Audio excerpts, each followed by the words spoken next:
Good morning, everyone, and welcome back to Foundations of Algorithms. We have a very exciting figure on screen today. Who knows who this one is? We've got a few excited people who see a familiar face. Okay, maybe let's go over in the middle there. Who is our famous figure for today? And remind us of your name as well. Vincent. Vincent, okay. Who do we have up on screen, or did we have up on screen? Alan Turing.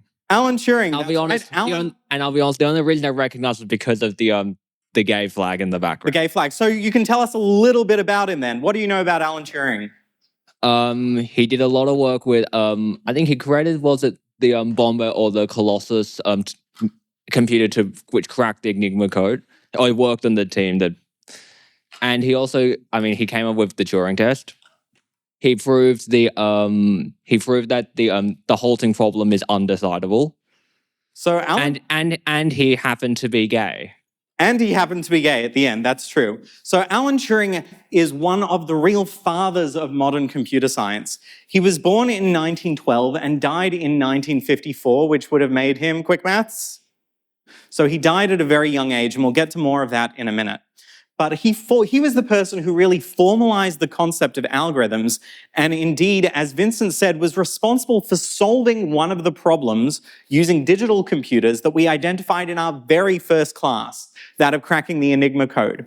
And he did so by designing and architecting both the hardware and the software in order to crack the Enigma code in an accelerated fashion. The story of which is quite fascinating, and I'll post some readings about that for you in class shortly. So in 1952, Alan Turing was prosecuted by the Crown in England, in which he lived, despite being a war hero and helping to almost rescue the Allied war effort. He was prosecuted for homosexual acts. That was the term that they used, and was given the choice between chemical castration or prison. And chemical castration is essentially they give you chemicals to effectively nullify your sexuality.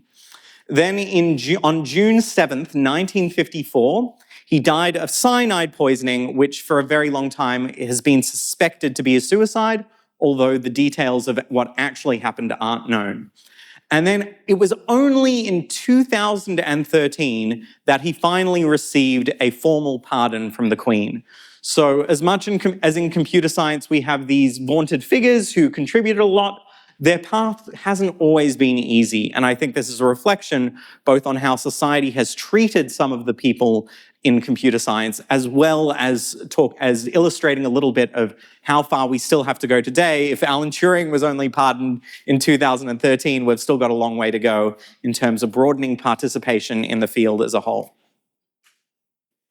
So with that, I also have a message from someone else in the field of computer science who has an exciting event to tell us about. Hello world, and hello to everyone in the Foundations of Algorithms at the University of Melbourne. My name is David Malin, and I teach CS50, Harvard University's Introduction to the Intellectual Enterprises of Computer Science and the Art of Programming. We hope that you can join us for any and all of our upcoming online events. Welcome to CS50's community, and we cannot wait to see what you yourselves create. This is CS50. And this is Foundations of Algorithms. But this weekend, we actually do have a collaboration with CS50 that we've been running for, I think, 4 years now. There are t-shirt prizes available. And essentially, we will put out a form later today to invite you to take part in the CS50X puzzle hunt. So there are a series of logic puzzles. They're not necessarily programming based, but that get you to kind of test some of the same sorts of abstract thinking that you've been learning in this class. And what we'll do is we'll send out a form and you can sign up. And then on Monday, whoever signs up and shows up in the first year center to solve the puzzles, there will be free pizza reimbursed by me, and you can form teams and try and compete for who can solve the most puzzles. And there will be some goodies, there's some prizes, etc. So highly encourage all of you to sign up just for this fun kind of extracurricular thing. No credit for it, but t-shirts and pizza. Domino's pizza, I don't know how you feel about that, but still it's free food. So back to Alan Turing. One other thing is that a couple of years ago, his face also made it onto the 50-pound note. With this, you can see some of his equations on there, as well as a quote This is only a foretaste of what to come and only the shadow of what is going to be.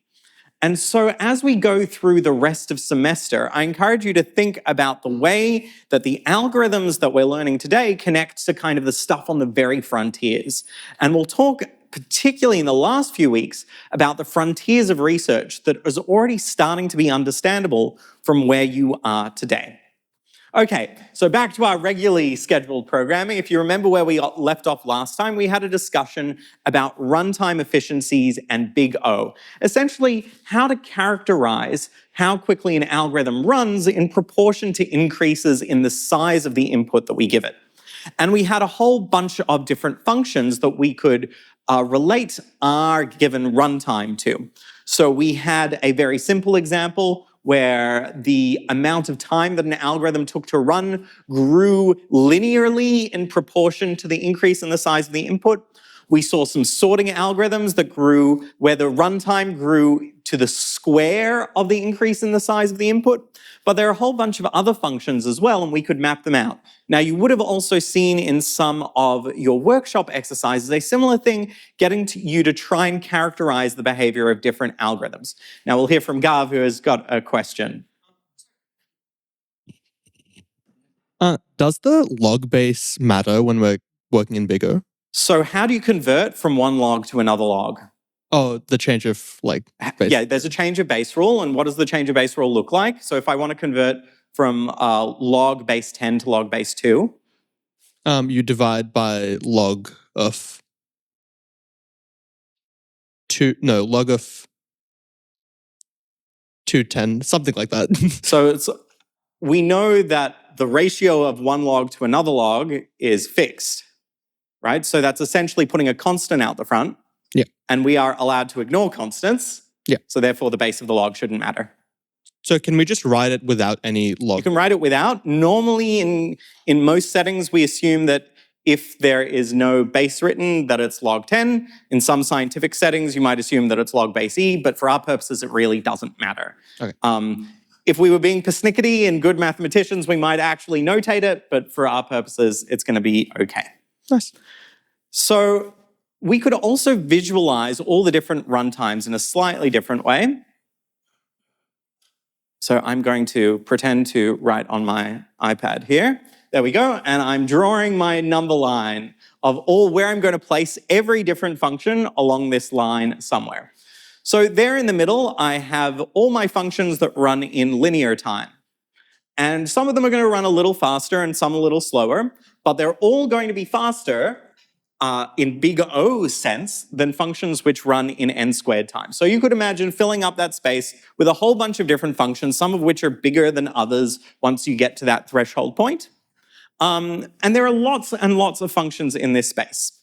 But of course, we've got more than just n and n squared. So now let's try writing something square root of n. That's n to the power of a half, which is going to be consistently less than n to the power of 1. And again, we can fit lots of functions in the space between root n and n. Larger than n squared, we have n cubed, n to the 4, 2 to the n, 3 to the n, 4 to the n, etc. And then all the way on that side, we've got n factorial, which is an even greater runtime than all of those. And then somewhere over here, we also have, I'm not sure I've drawn it in, we have log n. Now, one thing that's kind of interesting, there we go, log n. Log base 2 of n all the way on there on the other side of the square root. And that is both pretty important and also pretty efficient. It's going to be hard to find algorithms that run better than something like log base 2 of n. Now, one kind of curious fact about the universe is most of the algorithms that we care about are going to run somewhere along this spectrum. We generally don't see things that are considerably more exotic other than n log n over there. A very, very large amount of our algorithms are going to be able to be characterized by one of these. So this is our function line. I'm not sure that's a formal terminology, but when solving your big O problems, and we'll ask you at various points in your assessments to kind of characterize the behavior of functions, this can be one useful way of visualizing it to figure out what the question is asking. Where should I place my function along these lines of big functions to small functions? And again, just to remind you what this means for big O, it means figure out where to skip past in the weird starting behavior of the function and just ignore that. So if it's cubic with a bunch of twists and turns at the beginning, figure out what its behavior is in the long run. And then as long as if you multiply it by some constant, as long as you multiply your other function by some constant, that it's always going to be smaller than that function then our function that we're evaluating is big O of that larger function. Any questions before we move on from big O? No, we're all pretty happy. So I went through a lot of textbooks looking for what I thought was the clearest explanation. These slides are going to be available, but this is the particular book that I found to be most accessible when going back and trying to improve my own understanding. So highly recommended reading if this is either of interest to you or something you're struggling with. Okay, so back to beginnings. We've had this whole discussion about big O, which felt a little abstracted away from our actual task of like sorting something or designing something or implementing stuff in code. And I know at least some of you in this room and some of you watching online have a goal of actually being a practical software engineer. So how do these two things kind of work together? So let's come up with some principles for what we want in our algorithm, just generally speaking. So the first thing that we definitely want is for our algorithm to be correct. Now, you'll note I've got a little caveat here. Some algorithms are probabilistically correct, so you run them a bunch of times over and over until you're confident in the result they give. And that's a really interesting topic in algorithm design, is these randomized algorithms. So that's number one. It has to be correct, kind of an obvious one. But number two, it has to run in realistic constraints. So if your algorithm is going to take longer than how long the universe has left in its lifespan to run, it's probably not an algorithm that you're actually going to want to implement or that you'll particularly care about it. Now, again, in my field of cryptography, our goal is to create problems that are so hard that no computer in the universe could possibly crack the code. But for the most part, you're going to want something that runs on a real computer, so in a reasonably small amount of memory, in a reasonably small amount of time, with the kind of processing power that you can actually afford, and also with the electricity that you can afford.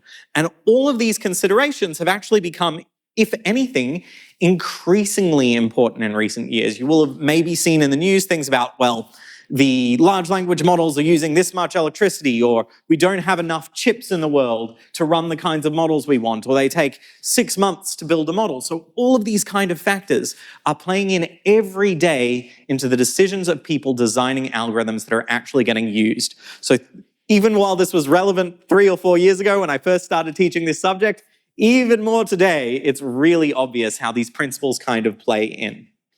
So in this class, we tend to focus on processing power and memory, but there are lots of interesting things to learn about this whole design space of figuring out the right algorithm to choose and the right algorithm to design for your given purpose. And then number 3, and this one's kind of interesting and funny, but if your algorithm is really, really complicated and hard to write, the chances of you either screwing it up or the chance of you not being able to afford the amount of time that it actually takes to write the algorithm increase. So for a lot of the time when I'm writing code, if it's something that I know is going to run fast enough and that I'm only going to use once, then I might not spend the time worrying about the big O runtime, or if I have nested loops and it's going to be n squared. I might not care because, again, this is another trade-off when using algorithms in the real world, is figuring out how many times is I going to use this? Is it worth the additional cost and labor of making a fancier thing to actually implement it now? So all of these factors are important things, like big takeaways from the class that we have to use later. So now let's go back to some concrete problems and try and apply a little bit of this more. So if you remember, last week we looked at insertion sort, or it might have been the week before. My memory's kind of going. I think it was last week. So does anyone remember the big O runtime of insertion sort, just off the top of your head? It was n squared. Thanks, Ben. And essentially how insertion sort was working is it was starting with a totally unsorted array, and then as it came to each item, it compared it with all the prior items to figure out what is the right space to put it in. And I think Honey and I had a little discussion last time. I think you were actually trying to do insertion sort the first time. Yeah, so maybe a mistake on my part. But anyway, so if we were to write out how many comparisons we need to do for each item in insertion sort, we could write it out that looks something like this. So for the very first item, we only need to do one step. There's no real comparison there because it's already kind of in place. So that's the 0th item. Now for the first item, we need to compare it with the item that's already to its left, and see should it actually swap with that one to its left. For the next item along, we have to compare it both with the one immediately to its left, which is in index number 1, and the one in index number 0, potentially. So that's in the worst case, that's 2 comparisons. For the next item along, for the third item, we need to compare it with the elements in 0, 1, and 2. For the fourth one, we need to compare it with 0, 1, 2, and 3, which ends up with a pattern that looks very similar to this. And we'll take Vincent's question in a second. So we can write it out in this fashion, and if you do the calculation, so how many terms do we have? We're going to have n terms, and if we add the last term and the first term, that's going to get n minus 1 plus 1, which is just n, and then we have n minus 2 plus 2, which is going to be n, but now we've double counted things, so we have to halve it, and that's the way you can think of figuring out what this sum converges to. And so if we write it in short, that gives us n minus 1 times n on 2, which is big O of n squared, if you just multiply that out. But that is the worst case for insertion sort. The best case is that everything is already in order and doesn't need any swaps. And so that's just going to give us big O of n, because we run through, we have to look at every item at least once to make sure it's in the right place. But we don't need to do any further work. So there's our worst case and our best case. But our worst case is pretty poor, and it's going to turn out that we get average case of n squared as well from insertion sort.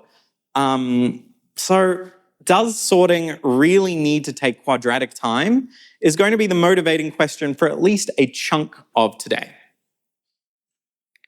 And if I'm asking the question, chances are we can probably do better. So another question that we might have is, okay, why am I bothering with this sorting in the first place? Why don't I just find the element that I care about and then deal with that? So like we had with the top influencer thing, why don't we just go through our list once, look at every item, and figure out who the top influencer is? Okay, so we'll come back to that question in a moment. We might be doing it because we want to find a specific item, like we want to find the third most popular person or the number 1 most popular person. And depending on exactly what we're trying to do, sorting may be the right approach, searching might be the right approach, or another technique might be the right approach. If we want to find like the third biggest item, it turns out there are some fancy ways of doing that. So let's, to start off, compare searching for an item if the list is sorted versus if the list is unsorted. So we're going to start off with linear search, which is essentially like this. Find a value x in an array A of length n, and the intuition here is going to be that we have to look at every element at least once in order to know if the item that we're searching for is in there. Like imagine you have a whole bunch of boxes, and it doesn't matter how they're arranged, and someone asks you, is there a pink chihuahua in one of the boxes? And you open the first 2 boxes and you say, well, I haven't found a pink chihuahua. And they say, your friend comes to you and says, well, there are another 3 closed boxes. So the best you can possibly do is opening every box in the worst case. Okay, so I am going to need a little bit of help from a new volunteer. Let's get someone from the back. Sasha, do you want to find me a volunteer from somewhere near the back? Who's going to help out? There we go. And remind me your name again. I've got it at least once before. Anna. Anna. Okay. Were you with me in FOC last semester? Yes. Yeah, that's maybe where I remember you from. Yep. Okay, so I want to find Aaron Adams in the white pages. Your last name isn't Adams, is it? That would have been too good to be true. Well, okay. So give me some instructions. How do I find Aaron Adams? Is it sorted by first name or last name? So have people seen a telephone directory before? These things used to exist. I actually had to make a special order, but at least if you went back 2 decades ago, they'd show up on people's doorsteps every year with the names of everyone arranged alphabetically from first from by last name of everyone in Victoria. Now it's a little smaller. Okay, so Aaron Adams. How am I going to find Aaron Adams? Well, you go to A in the list. Or how do I go to A? You open the book. Okay. How do I find Aaron Adams? Go through each starting from the first page, Okay. sequentially, First page. and then find if you see the letter A, stop. Okay, I see the letter A. And if you see A, D together, go through each name. If you see A, D together. Okay. Abandonwitz G. Abarka G. Abarka Ibiseta L. Abbas Ms. S. Abashwal Mr. A. Abasi S. Abasi Mr. S. Abate C. Abasi A. Abazova Mrs. F. Abazova Abbas A. Abbas Abantangello. You finding A, D? Abe Miss. Abe Abby's Abby Abinga Abbott. Mr. Okay. Abbott M. Abush. Yes. Okay, I'll just keep doing this. Abadash, Miss K. I don't know what else I'm supposed to say. Well, I need instructions. I said to find AD. Go. How do I find it? Okay. Abdullah R, Abdullah Al F, Abdullah Ahab H, Abdullah Had N, Abdullah Aziz, Mr. M, Abdul Gadir M, Abdul Gadani, Mrs. S. Keep going? Faster? Isn't that how computers work? They go through all the things. Okay, so this method has obviously has some problems. We're going to Yes. be here a while. Okay, so I'm going to get you to sit in the front, and maybe we'll come back to you in a minute. Just turn that on mute for the minute. We're going to look at linear search, and then try and come up with maybe a better way of doing things for the white pages. Okay, so what we were doing right now was indeed linear search, going through every element, looking for the correct element. Now, this was on a sorted list, but we could imagine doing this where we have no information about the list whatsoever. So let's look at our algorithm. Here is some pseudocode that I've sketched out. Again, this is not C code. Don't try writing this in. And you can particularly see because I've used symbols that aren't even on the keyboard.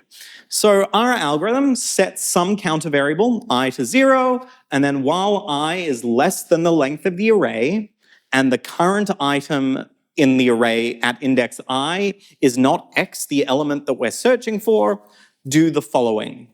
Increment I by 1, which is essentially saying move to the next position in the array and then run the check again. Are you still within the bounds of the array? And is the current item that you're looking at the one that you were intending to find? If you finish this loop, so if the loop terminates, one of two things must be true. Either the loop has terminated because AI, so the item at index I, is X, so that's one reason why the loop could have ended, or the other reason could be because I is now greater than or equal to N. So if I is equal to N, return not found, because that means you've looked through everything, and the reason I got up to N, which is past the bounds of the array, is because you didn't stop early.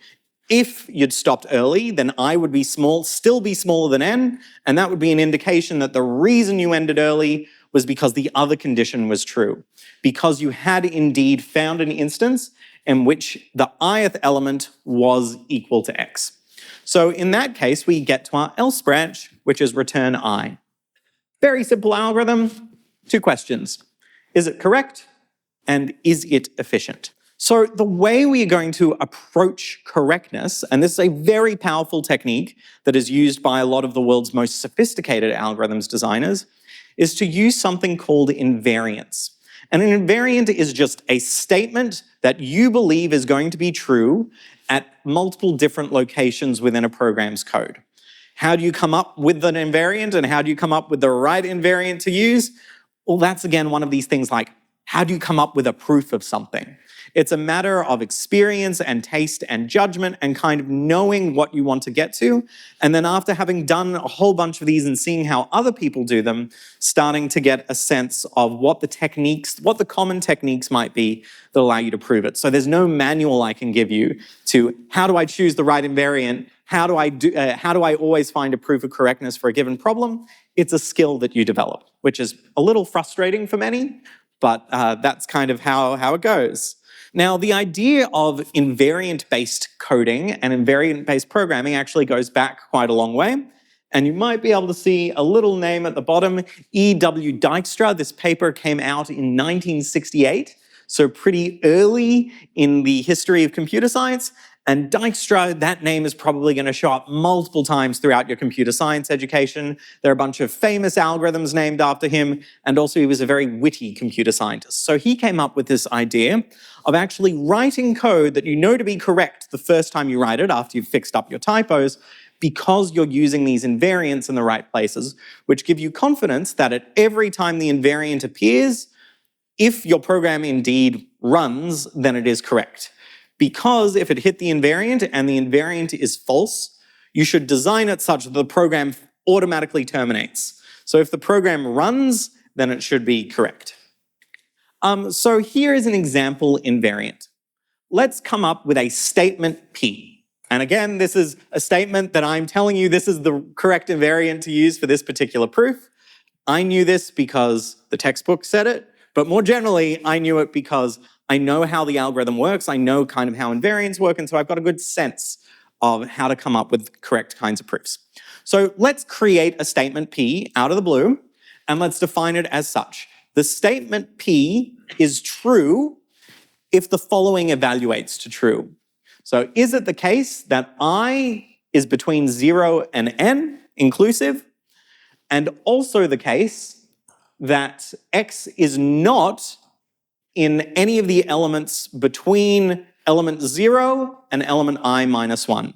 So this is essentially a fancy way of saying if we're at position I should still be inside the bounds of the array, so between 0 and n. And also, the element that we're looking for should not be one of the elements that we've already seen. And that's what that second half is saying. If this statement evaluates to true, that means that both parts of that must be true. If this statement evaluates to false, then one of those is not true. So can anyone see the places where I might want to check my invariant? We've got a second microphone running around? No, just one microphone today. I would like to say is that while I is smaller than n and ai not equal to x. So that statement is really equivalent to my invariant, isn't it? Which is not a bad thing, but we probably want to make sure that when our algorithm starts, that our invariant is true. So we probably want to put an assertion up the top. And an assertion is just another way of saying, I'm going to validate the fact that the invariant evaluates to true. So we can put that up right after we initialize I. We can say, is it the case that when we begin our search, that we're within the bounds of the array and we haven't found the item already? Now we start our while loop, and the very first thing the while loop does is check these two conditions. Are we ready for our assertion now? Yep. Yeah, now we're ready for our assertion, because if we get to, once we've completed that second line there, if we're still inside the loop and our assertion evaluates to false, then we've screwed up our programming somehow. We've messed up, because we should not be able to get past that loop guard if that assertion is false. So what we'll do is we'll insert a line there that says assert P, where P is just a shorthand way of writing our long logical condition. Okay, now let's go to past the end of that loop. So now, when the loop ends, is our invariant still true? If I equals to n, then that is still true, but I think if we move to the next one, then it wouldn't. So either it's the case that I is now outside the bounds of the array, or it's the case that we have actually found the element x. And okay. So when evaluating our algorithm, generally if we're speaking about what is the best case running time of the algorithm, it's a reasonable thing to ask it about the algorithm, because in some worlds you might encounter a best case, but best cases are pretty infrequent. how many times in most sorting applications or most searching applications, well, let's go with search. What is the best case runtime of linear search? What? Yeah, the very, very best case is where the item you're looking for is in the first place you look.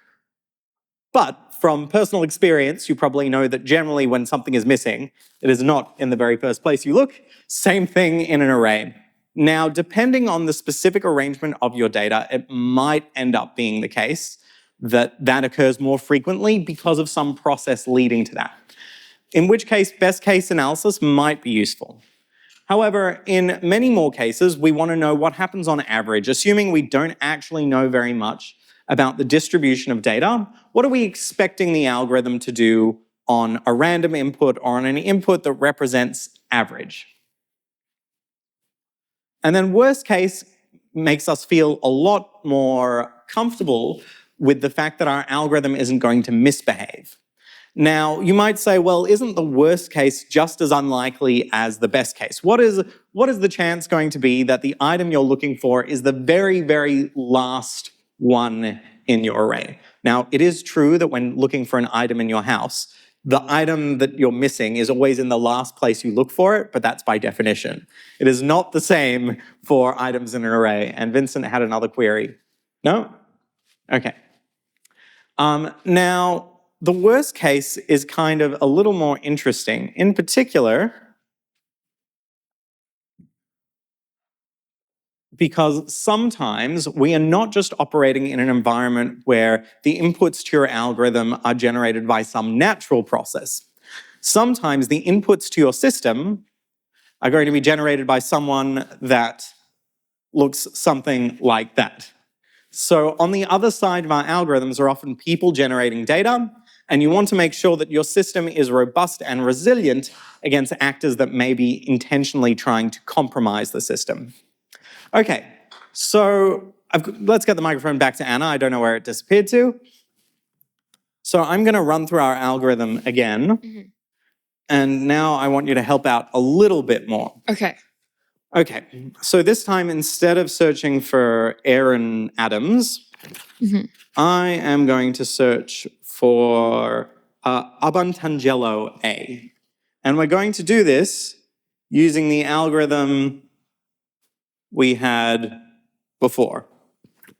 Okay, so I'm going to try and do this pretty quickly. Yeah. And remember, the one we're looking for is Abantangelo A. So Abanowitz G, Abarca C, Abarca Ibaseta, Abbas, Abashwal, Abasi, Abasi, Abasi, Abate, Abba, Abai, Abaza, Abazi, Abazova, Abazavik, Abbas, Abi, Abis, Abi. You went past it. What's the problem with my algorithm? You have to go through the whole thing first before you stop.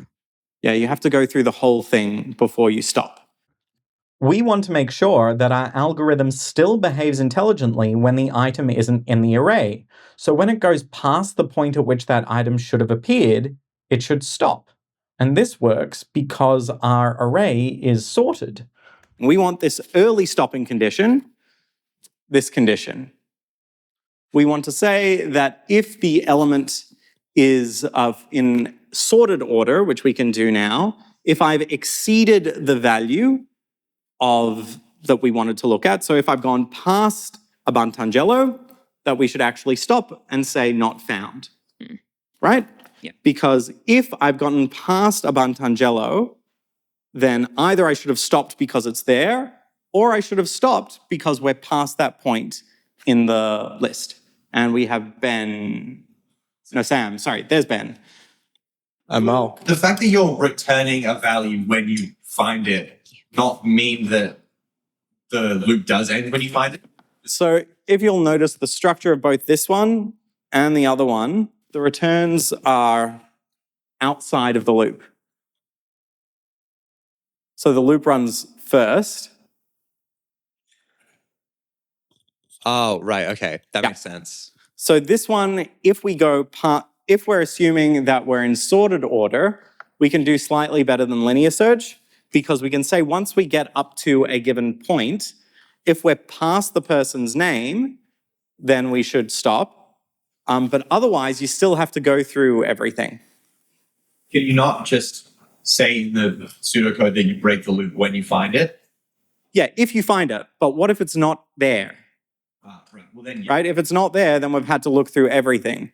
But in Anna's instructions, what we had is when I got up to a Buntangello, I stopped. But if a Buntangello isn't in there, I would have kept going the whole way down. Even though you've gone past the alphabetical Even though I'd gone value that you would have stopped. Okay. So does this improve our best case? Yes. Maybe. It improves, not the best case, but improves the worst case. Does it improve the worst case? Yes. The worst case is when the item is not in there. Yeah. So if you go past where it should be and you know it's not there, then you can just stop, which is better than it was before. While we would expect this version to do better on a lot of our real inputs, we should note that the worst case is still O of n. What if the user is trying to search for something that is larger than all the other elements in the array? We still have to go through everything and check. Unfortunately, average case is still also O of n for similar reasons. Can we do better? I assume so, since you're asking. Okay, so let's come over here. Alex, you had a question. I just had a question. Wouldn't the fact that you found what you were looking for break the while loop? What if the fact that Because it would evaluate to false, right? So it wouldn't keep running to until the end. Say that again. I'll go back to the slide. The statement a square bracket I think might be once the I is greater than x, wouldn't that evaluate to false and it would exit the while loop? So it wouldn't keep running until, it wouldn't have to keep going until the end? Yeah, so this is in the revised version. Oh, okay. Right, I've just made that explicit here. Okay. Thank you. Is that being improved? So this is if it's smaller than, we've got three cases. Smaller than, greater than, equal. That exits if x is no longer greater than. That one exits if it's explicitly greater. And so the last branch is if it's actually equal. So let's come over here and do our demo again. Okay, now I am going to look for, let's say, Leo Brown, or an L Brown. I presume there is an L Brown somewhere in here. Mm-hmm. Okay, actually, no. Let's flip that around again. Now we are going to look for B. Leonard. Okay. Okay. So what are the instructions? Look through each page and look at the letter at the top.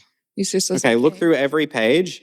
Until you find the letter A, L. A, B, B, B, B, B, B, B, B, B, B, B. I'm going page by page. Is that really how you'd look? How would you look? I'm trying to do it how a computer would do it, not how I would do it. Well, how would you do it? I would go to the letter L. How do you go to the letter L? I flip through the pages until I see the letter L. Is that really what you do? You'd start at the every single start? page. Okay, so what do you do? You go to the middle-ish. Okay, go to the middle. If- I'm gonna roughly try and go in the middle. What letter do you see? At the top. M-I and M-O. Okay. So those letters are more than the letter L. Okay. Go backwards. So which half of the book is it in? This half? The left- That the half. left It's in the side. left half. Yes. Okay. So go backwards. Okay. Go to previous page. Well, I guess I don't need that half anymore. What do I do?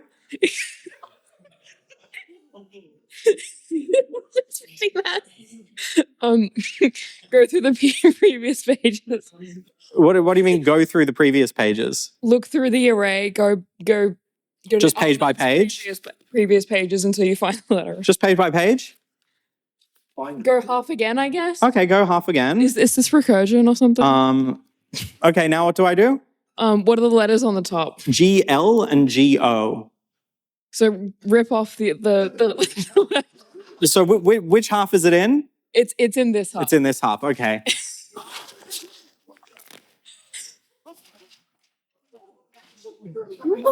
As a book reader, this hurts my soul. You read the white pages? No, but it's a book. 5-star? I mean, if you want to stalk someone, it's great. Do you have a Goodreads profile? Yes. What did you put for the white pages? I haven't read it yet. Thrilling. Each page was a real turner. Okay, I'm at GO. Go half again. Okay.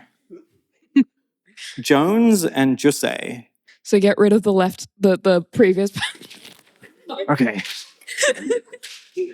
Good catch. Do half again. Okay. Ma and McCall. Get rid of MA and the MC. forward one. Okay.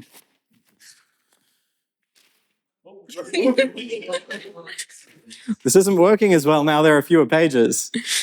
Half again. Lamb and Lappin. What's the name again? Leonard. So get Leo. yeah. So get rid of the Okay. previous half. Anna, what do I do? And half again. Half again. Okay. Lynn, Lee and Lynn. L-I and L-I-N. Get rid of the forward half. Okay. So 1, 2, 3, 4, 5 different steps so far. Okay, now what do I do? Half again. Half again. Okay, well, this is starting to fall apart. L-E-I and L-E-V. Can I tell you to look through the pages now, or is Yeah. that not allowed? So now, which page is it going to be on? If this one starts at L-E-O and that one L-E-V. starts at... Oh, no, so yeah. Oh, that's L-E-O-N-E and L-E-O-N-E-C. So we're pretty start close. on this page. It's this page. You said LEOC. That's, sorry, first name, initial.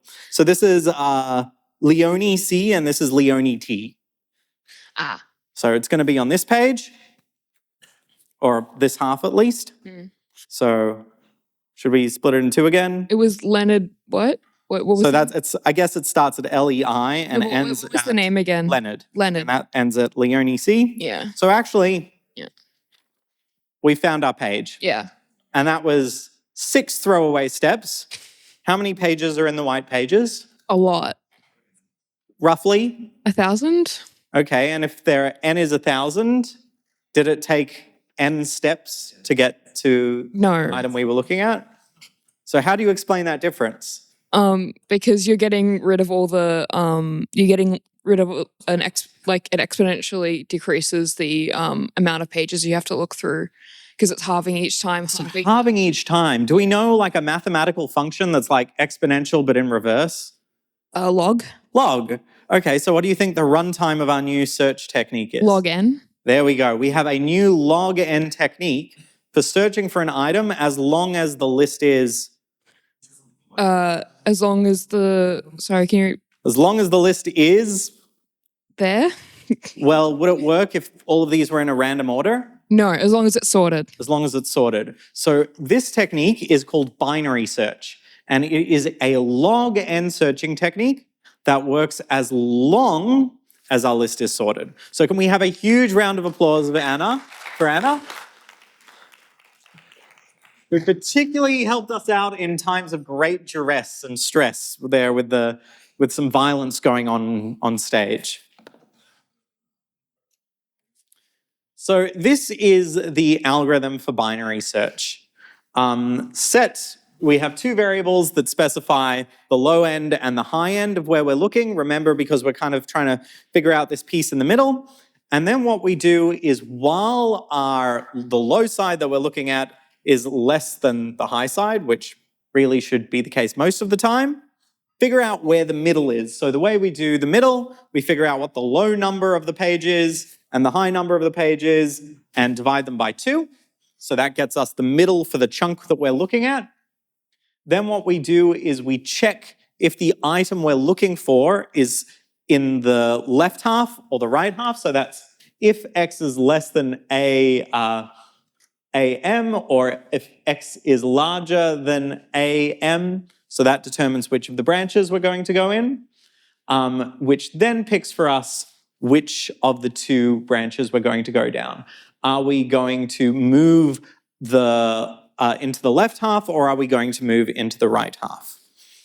And you are right. I heard someone say that we could do this using recursion. There are multiple ways of doing it. This is just a way of doing it without recursion to make it a little easier to understand, but both of them are valid ways. And otherwise, if it's not the case that X is less than the item you're looking at and not the case that it's more than the one you're looking at in the middle, then it turns out that you are actually looking at the item itself. Now, I'm going to try and say that once more a little bit more clearly. So M is going to be the element in the middle. We need to figure out on the next run through the while loop, should we look at the stuff to the left of the middle or look at the stuff to the right of the middle? And that determines which of our boundary, where we should we either move our low up so that we're only looking at the upper half, or should we move our high down so that we're only looking at the lower half? And that depends on whether X is above that, has a value that's higher than the value at the middle point or lower than the value at the middle point. If it is neither higher than the middle point or lower than the middle point, then it must be equal to the middle point, in which case we have found it. If you've completed this process and you still haven't found anything and you've got no items left in your array, then return not found. And we have a question there, and I've forgotten your name. It's Ronald. Ronald, that's I have right. a question about the recursion and iteration. Does recursion use more memory because it has to call it many times? That is a complicated question. The simple answer is yes. The more complicated answer is it depends on exactly how much information you're keeping around to keep track of what you're doing during iteration. Every recursive algorithm can be written as an iterative algorithm. Every iterative algorithm can be written in a recursive fashion. And you can even replicate the way that the computer is using recursion in an iterative fashion so that the iterative one is essentially behaving as if it was recursive. But we'll get to more on that when we talk about a more advanced data structure a little later called a stack. All right. More questions on binary search so far? So is recursion more like, release your mind, kind of? I think at least typically students find recursion harder, which is why we introduce it in an iterative fashion. I think there are programming paradigms, so ways of thinking about programming that actually make recursion seem like the more intuitive one, but we don't get to that in first year. And now Tim has a question. So basically, you mentioned this only works in sort, obviously. Yeah. You have no prior information. Otherwise, you can't say that it's in the left half or the right half. You just don't know. It could be in either half. Right. So in a sense, the sorting is what gives the superpower for being able to do this so quickly. That's why the ordering of the white pages is so helpful, because effectively, because we're doing it alphabetically, but we're essentially doing a version of this when we're just flicking through it manually, which implies that if you're trying to search for something, the way to do it the fastest is to first sort it. Like you give the example of like you're looking for your glasses in the house or something. If you could figure out a way of like sorting all the locations of your house, then you could effectively apply. So intuitively, let's just imagine that you decide you're missing something in the house, and so you're going to lay out every object in the house in order from largest to smallest in terms of physical size, and you know that your glasses are on the smaller size. Is that going to be more efficient than just looking at every location? No, but if you have some scheme for like dividing the rooms in your house, right? Then you have like a faster way of I don't know. I think okay, if you're playing Guess Who, right? If you figure out a way of doing it that way so that you can divide it in half, that should be the fastest way on average to win. So Guess Who still relies on there being some. Guess Who is kind of, I think, an interesting example because I think it's a different sort of example. It's not naive search. It's search across multiple different sets of characteristics where there is some kind of, there's a grouping structure that you're relying on, so I don't think that's a reasonable, and it's already done for you. You don't have to arrange that grouping. Now, to be a little clearer and more computer sciencey about why it doesn't work, building on our analogy, is it takes a lot of work to actually do that sorting and arranging process. How long did insertion sort take, Big O? N squared. N squared. And how long did naive linear search take? N. N. So should we do N squared work just so that we can follow that up with a log N search? What term dominates there? The sorting. The N squared. So it doesn't make sense to do N squared work just so that we can do one log N search subsequently. What about that statement, though, might you push back a little bit against? Well, maybe in the case of the phone book, you're not just going to use it once. You're going to use it a bunch of times. So, one person went through the effort one time of organizing all that data in linear order, and now millions of searches have been conducted, so that term now dominates. Yeah, so that's actually the correct answer. Why would we bother searching something if the reason we want to do it is to do searches? Well, because you might not just do one search, you might do a lot of searches over and over and over. So for example, if we are talking about the influencer counts, maybe you want to figure out who the top person is, who the 500th person is, who the 700th person is, and be able to do all of that really quickly. And so that's a reason why we might do sorting ahead of time and invest this upfront work, is because later we know that we're going to reuse that structure over and over and over. Okay, so let's look at binary search efficiency. What did we say it was? Log 2 of n. Yeah, log 2 of n, because each time we're dividing it in half.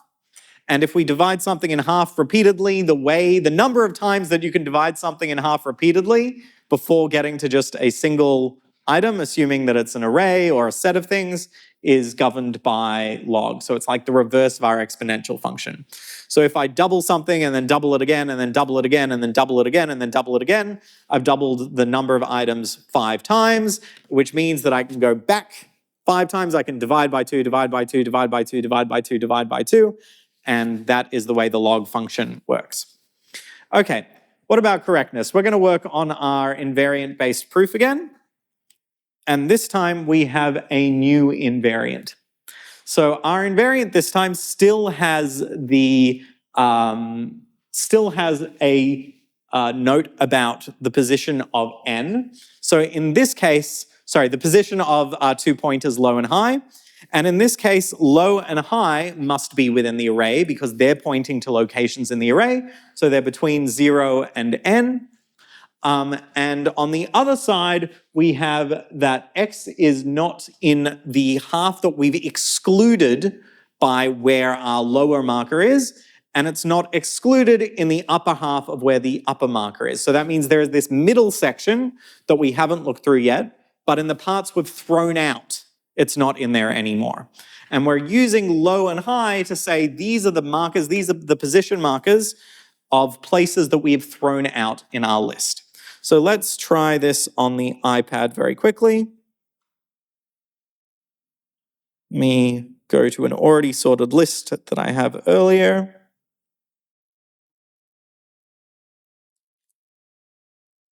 Actually, let's do it from low to high.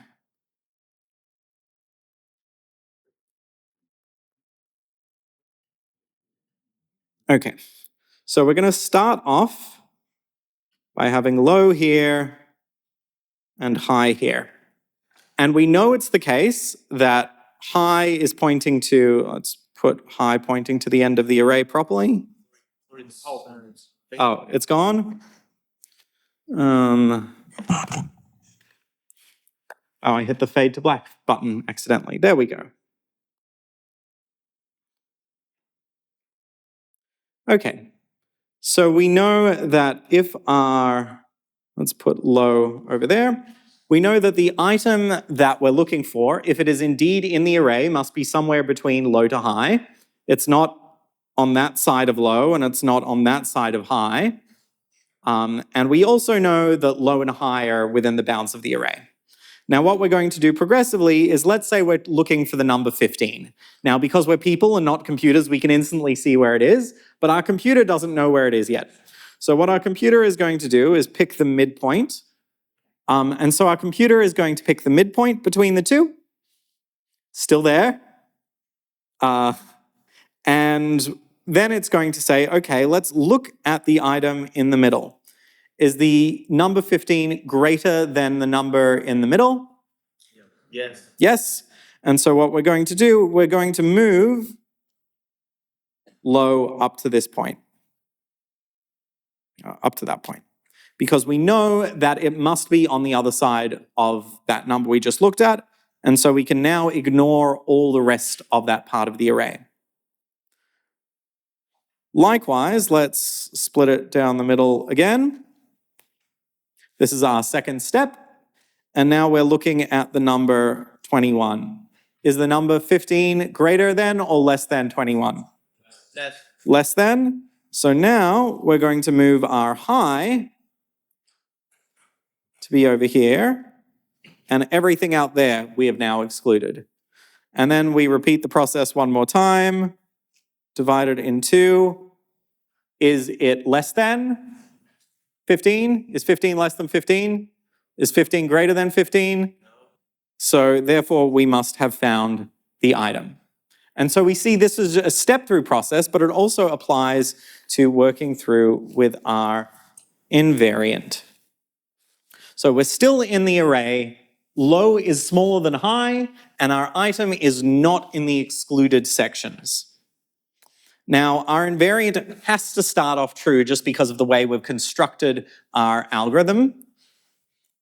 We've set low to 0 and high to n, and therefore both the excluded lower side is empty and the excluded upper side is empty, and definitionally low and high are inside the array.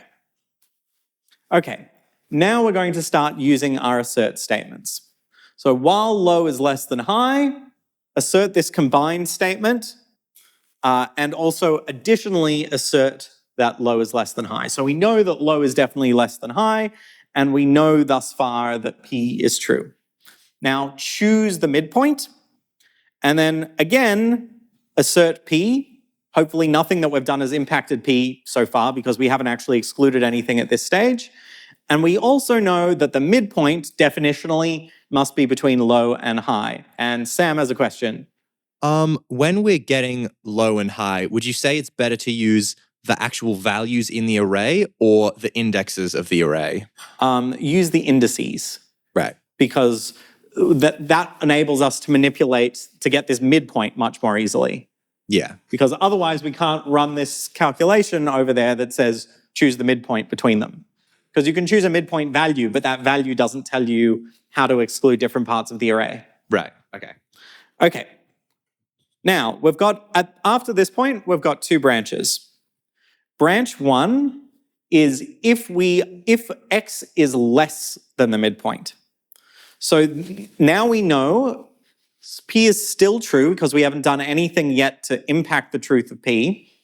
And we also know that we can now say that x is in the part of the array that is greater than the midpoint, than our previously selected midpoint. So now what we do is we move one of the pointers and exclude that part of the array that we are now definitely sure that x is not in, and now we assert P just by itself again. Now that we've moved, every time we move the high or the low pointer, we want to assert P just to make sure that we haven't messed up. And so by moving the high pointer down, we're saying, well, x is in the lower half, it should not be in that larger bit anymore. Okay, what about the other case? The other case is if x is larger. That means we should be moving up our low pointer and excluding that whole low half. So we do the same thing again. We assert P shouldn't have changed at this point, and we can also say that x is definitely greater than everything in that lower half. So what we can do is we just move up that low pointer like we did over here. We've moved up the low pointer. We've moved up the low pointer. There we go. We moved up the low pointer to exclude that whole lower half. And so we are still able to conclusively say that once we move low up, that P is still true. We just guaranteed it by our previous statements. And in our last case, so we had branch 1, where x is less than the item we're looking at. We have the other one where x is greater than the item we're currently looking at. The only case left, what's the other case? X is not greater than the element we're looking at. X is not less than the number we're looking at. we're done. X is equal to the number we're looking at. So then we have this combined assertion. P is true and X isn't lower and X isn't higher. Therefore, the only conclusion that one can draw at that point is that X is actually equal to the item at index M in the array. So at that point, we're done and we can just return M. However, we do have one other possible thing that can happen, which is the loop exits. So P is still true when the loop exits because we've gone inclusive on N. But now low is greater than or equal to high, which if we drew that on our iPad, that means essentially that let's imagine we were looking for the number 16.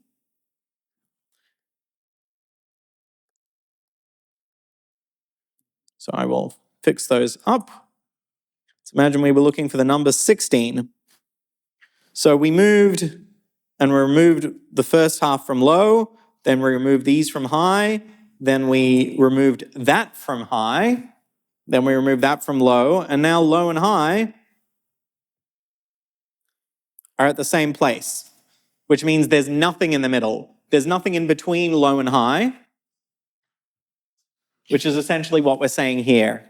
P is still true, but low and high are now equal, which means there is no possible place for us to find the missing item. And so the item, by definition, must not be in the array. And so we're done. Our overall algorithm now looks like this without the assertions, but you can actually write the assertions in C code using a header file, assert.h, to give us an ironclad guarantee that we're actually writing our code in this fashion.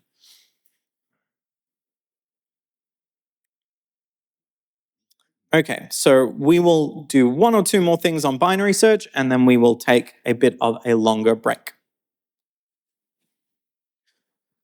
So again, remember that what we found was we could do this much, much faster than our normal linear search, which was O of n. In fact, even on our example with a book of roughly, 800 pages and the white pages, 1,000 pages, if we did a full linear search, it would have taken us, in the worst case, we would have had to read through all 800 pages. But with our binary search, it took us like 6 steps to get to the page that we wanted to get to. So just intuitively, this gives us the sense that log n grows much, much more slowly than n. So assuming smallish constants so that the number of extraneous instructions you have to do is small, binary search is going to be much, much faster than linear search. But we have some other things to consider about actually implementing our code. This is one common problem with binary search, which is that when challenged to actually implement binary search, most people introduce off-by-one errors somewhere in their code. So whether that's with calculating the midpoint or calculating which half to exclude and which half to include, binary search is annoyingly difficult to actually get right. And this is from a beautiful book called Programming Pearls, which I highly, highly recommend you read during your education. It's just, 100 pages in tiny chapters of a couple pages long that each address one interesting algorithmic problem and a novel way of looking at it to solve it. But I wasn't content with just this version in Programming Pearls. I had my own personal experience in the lab in which I did my PhD with a famous hacker named Matt Blaze, who was one of my advisors.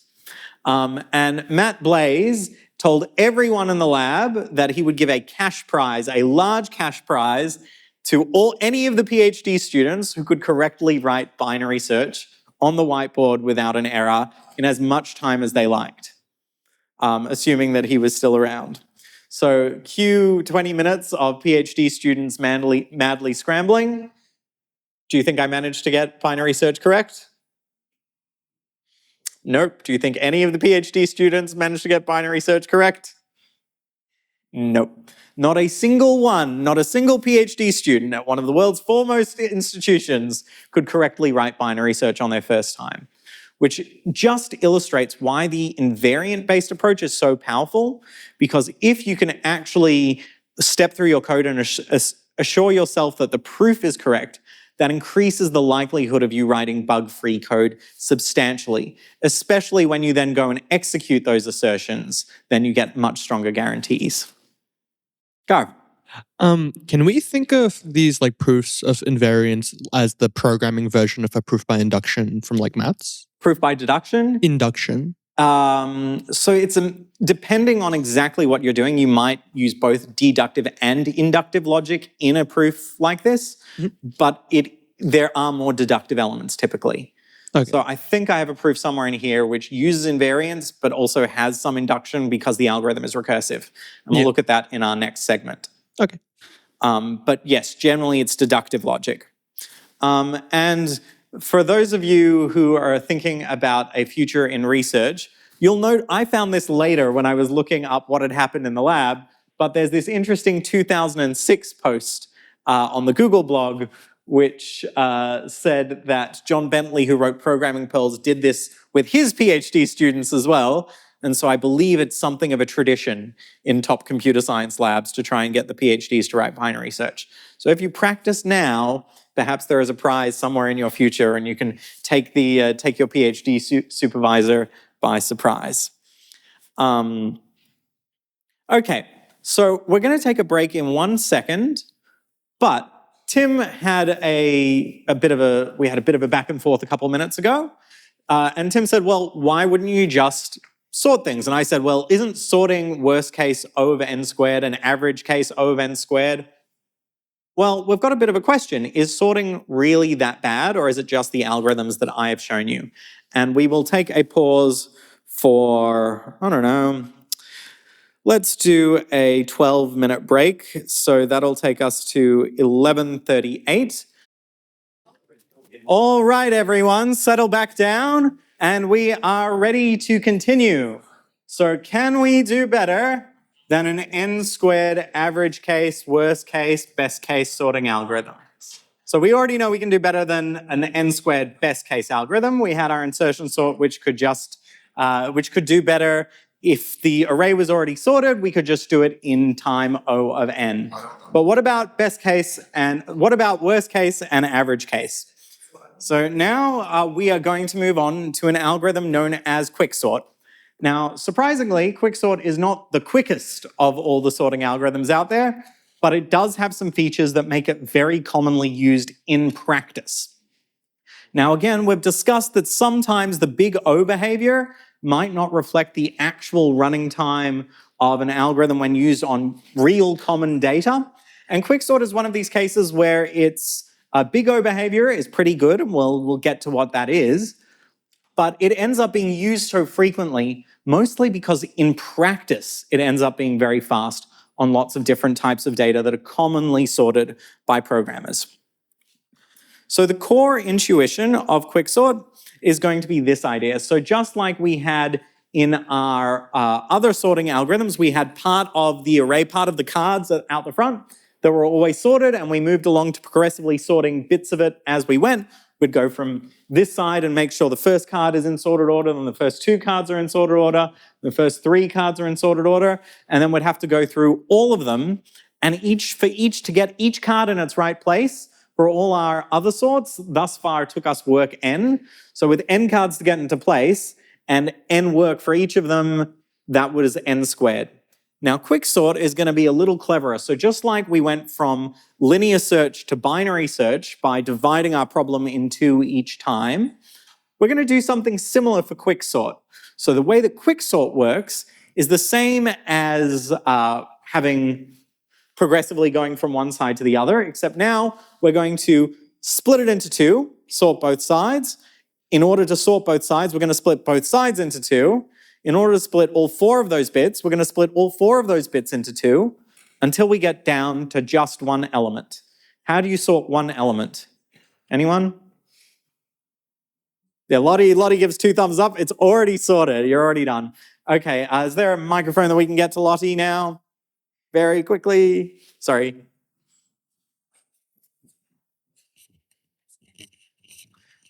Okay, so Lottie knows how to sort 1 element.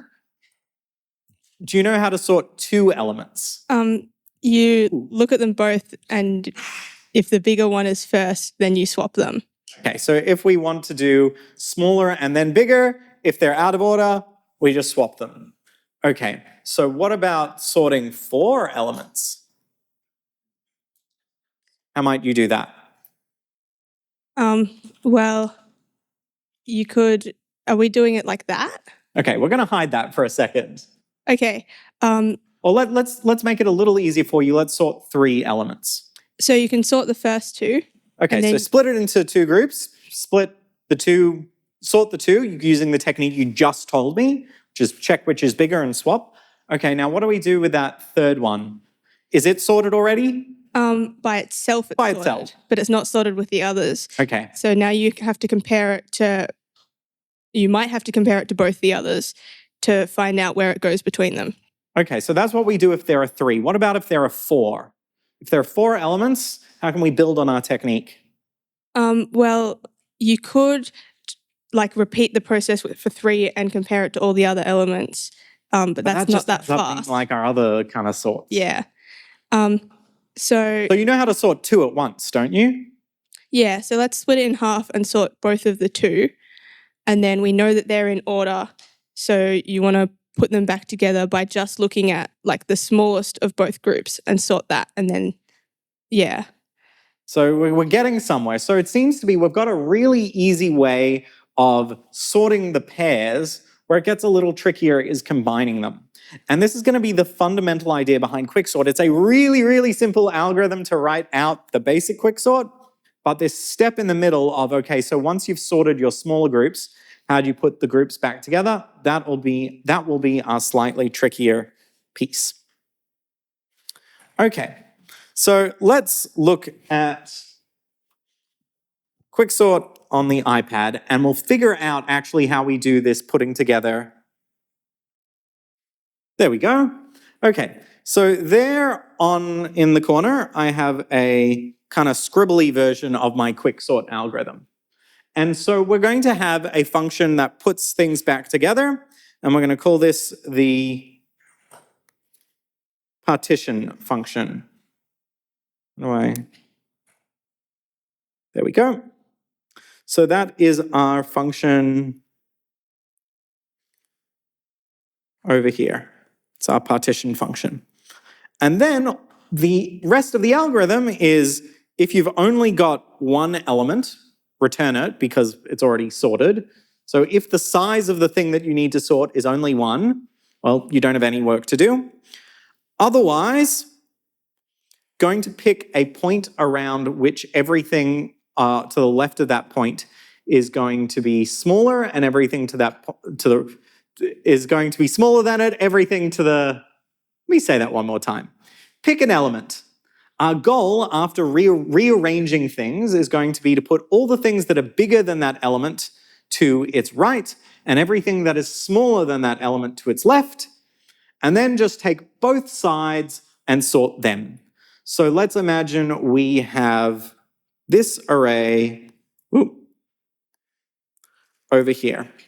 So this is an array of more than length 1, so we're obviously not in this step over here.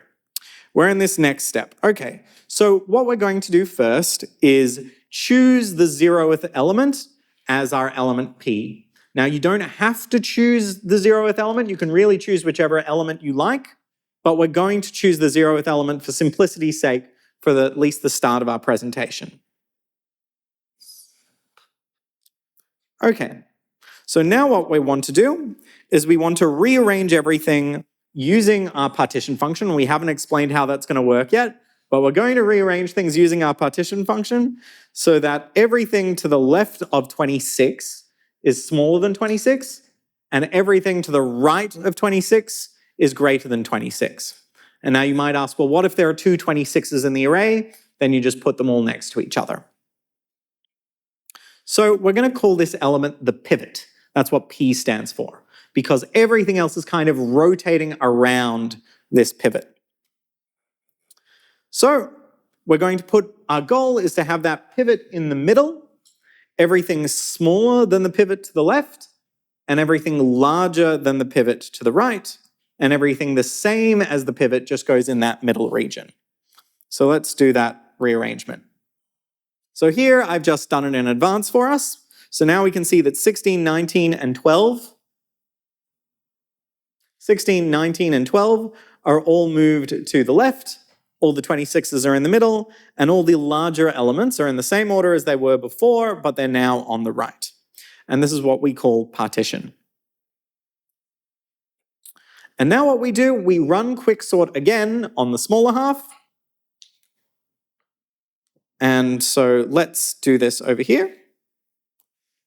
I'm going to choose the first element as my new pivot.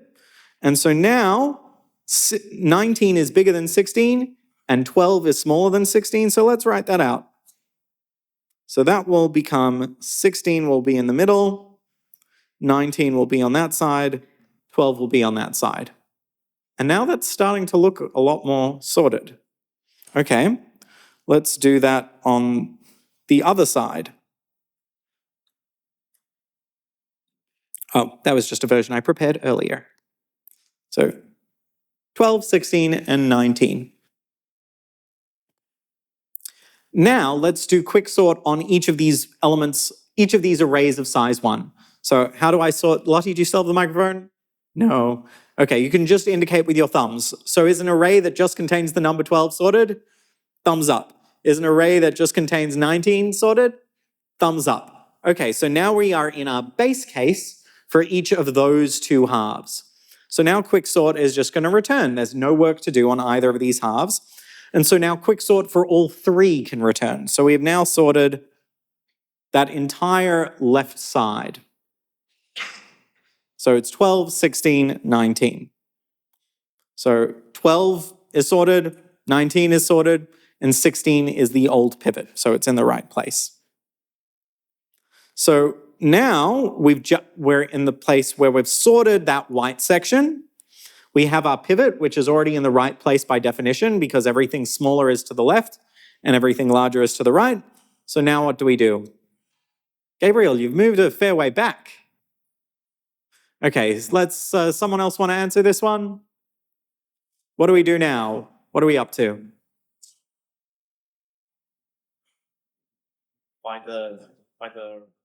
Since we have done the left, then we do the right. We've got quicksort, we've got our quicksort over here. So we've quicksorted the left, now we quicksort the right. And we're just going to do the same process again. So quicksort the right side, and the way we do it, pick the first element as the pivot and arrange things such that the smaller stuff is to the left, the larger stuff is to the right. So, oh, there we go. 27 and 38 are to the left. The pivot is in the middle. Okay, so now we have a partially sorted new section. Okay, so the pivot was the 74, and we still have an array of size 2 here, an array of size 1 there. So what happens when we run quicksort on the left side? Let's go and see what happens. So we run quicksort on that now on these two blue items. 27 is the pivot, 38 is larger. So that's our new arrangement. Now we have to run quicksort again.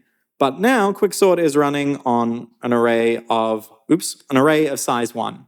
Because this one was the pivot. We don't run quicksort on the pivot, but we're going to run it on that array. And that array has one element. Lottie, it has one element. So thumbs up. We're already sorted.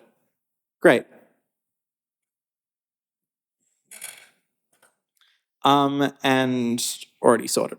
Okay, now our 89, is that an array of size 1? Okay, that's sorted as well. So that means overall, this whole subside should itself be sorted.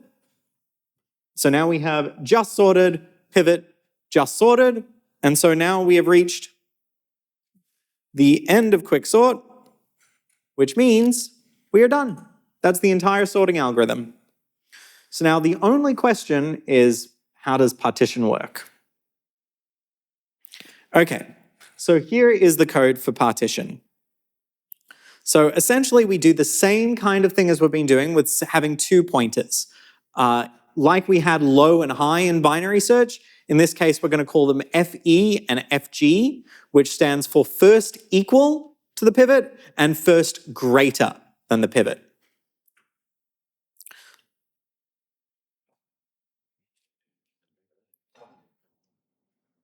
So let's set this up.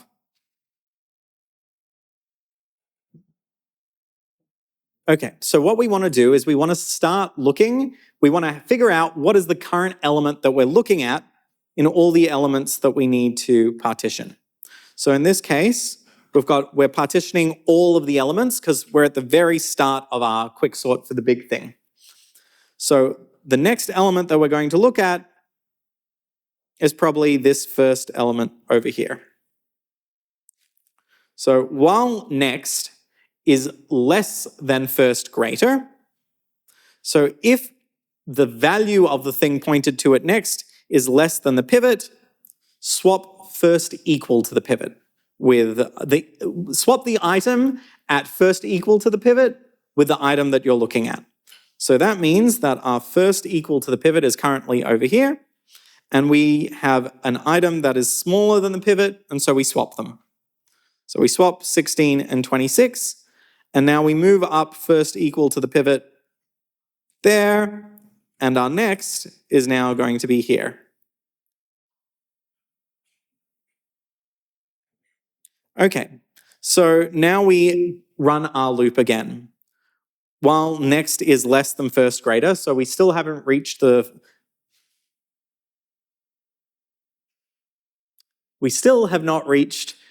point at which we've marked off all the greater items, because all the greater items are in that set there that we haven't actually created yet. So that'll be first greater. Yeah, I know, this is getting a little annoying.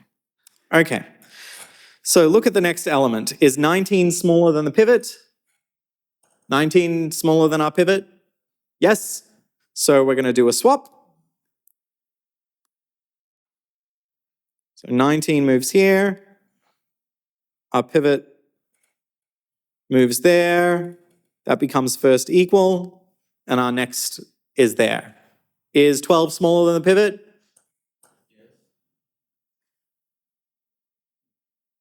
So 12, 26. Now we have to move our arrows. I know this seems tedious, but it's actually really good practice to learn algorithms by running through these kinds of steps. This is the best way to learn how they work. Because you kind of internalize it more by running through it step by step. So that's first equal, that's next. And now we're in our other case, where we have an element greater than the pivot. So now what we want to do is we want to swap the next item with the item at the very end of the array. Not item at the very end, the item that is pointed to by FG. So FG over here, the item right before FG is the one over there. So we are going to swap 74 and 89. So we'll put 89 here, we'll put 74 there, and we will move our boundary for where FG is to over here. So now anything to the right of FG is going to be greater than the pivot. So now next is going to move up by 1. 27 bigger than the pivot? Yep. So we are going to move the boundary FG over by 1 to make room. And we're going to swap that item there, which we don't know anything about, with 27. Oh, actually, I made a mistake. Let's rewind. You'll notice I erroneously moved next over to here. Next should not have been moved because we actually didn't have information about what to do with 89 yet. So what should have happened is next is still here and we run the evaluation again. So is 89 bigger than the pivot? Yes. Yes. Okay, now we're on a better track. So now we swap 89 with 18. We can still put FG here. Now is 18 greater or smaller than the pivot? Smaller. Smaller. Thank you, Mel. You're being very helpful. And now we can move FE to over here and next to over here. Okay, 27. Greater or smaller? Greater. So we will put 27 there and put another 26 here. And now we're in another new condition. So it is not the case that the current item is less than the pivot. It is not the case that the current item is greater than the pivot. So what do we do in our else over here? We just move up the next pointer. So there's no additional swapping or moving of boundaries. And now is 38 greater than the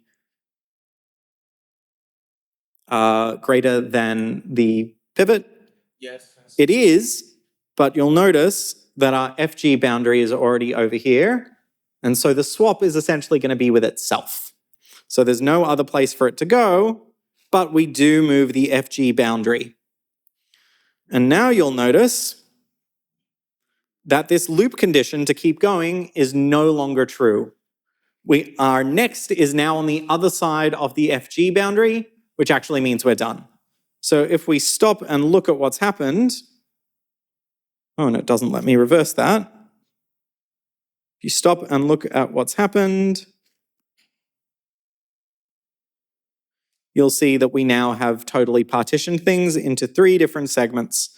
The smaller than segment, the equal to segment, and the greater than segment. And we're done with Quicksort. That is the entire algorithm. So it feels a little complicated at first, but it's easy if you remember to break it up into those 2 pieces, like the actual basic Quicksort, and then figuring out how to do the partitioning somewhat separately. And then Quicksort isn't nearly as intimidating as it seems. So now let's try do a quick correctness proof and a quick discussion of the runtime. Then we'll get started to talk a bit about strings, and then we'll be done for the day. And that'll be all the coverage that you need to know before the mid-semester test. Okay, let's try another correctness proof. This is the 3rd one of today. Hopefully we're getting better as we go and understanding them. So let FE and FG be the boundaries of the sections. So everything to the left of FE is smaller than the pivot, everything in the middle is equal, everything to the right of FG is greater than the pivot. Which means we're going to have an invariant, which probably is not going to surprise you at all. First thing, FE and FG should be inside the bounds of the array. Then we have everything to the left of the pivot is small, everything equal between FE and FG is equal to the pivot, and everything to the right is larger. So at this point, this translation should not be very surprising to you. Okay, then we have our function Quicksort. Nothing particular to say about the base case. We know that an array of size 1 is sorted. We probably don't need to write anything fancy for that part of the proof. Okay, now here is the slightly more complicated part. So choose a pivot. Doesn't really matter what the pivot's going to be for our correctness proof, but let's still pick the very first element. Okay, now assert that you are in the part of the function which is not the base case, so n is greater than 1. We know that to be true, or else there would have been no way to get here. And the other thing we also want to assert that the pivot is also a valid value in the array. Also something that should be intuitive and that you can confidently explain to someone why both of these facts must be true. We haven't made much progress thus far. Okay, now we do our partition, which moves the boundaries. And now assuming the definition of the partition function, so we're not proving that the partition function itself is correct yet, but let's assume that the partition function does what it says on the tin. By definition of what the partition function is, our assertion, our invariant must still be true because this is, after all, the very property that the partition function is designed to preserve. So we haven't proven that it does that yet, but for the time being, we're going to assume it until we then go into the partition function itself and show that it still does actually guarantee that this assertion is going to be true. Now we run Quicksort twice, and we have to assert that the left half is sorted, the right half is sorted, and that it hasn't modified our arrangement of things such that everything on the left of the pivot is still smaller, everything in that range in the middle is still equal, and everything on the right is still larger. Now, we know this must be true for kind of two different reasons. So the first thing to remember is that Quicksort only changes the order of the elements on the left or on the right. It doesn't change, it only changes the relative ordering of the elements on the left and the right. It doesn't like swap them into each other's piles, which means that there's not any way for that property R to have changed. So we know that R is still going to be true. Now, how do we know that Quicksort has actually sorted the things on the left and actually sorted the things on the right? I think it was Darcy. No, was it Tim or Darcy that I was having this conversation with about induction? Darcy, okay. No? Darcy thinks it was Tim? Oh, it might have been Garv. Okay. Sorry, got it wrong. So pass the microphone over to Garv.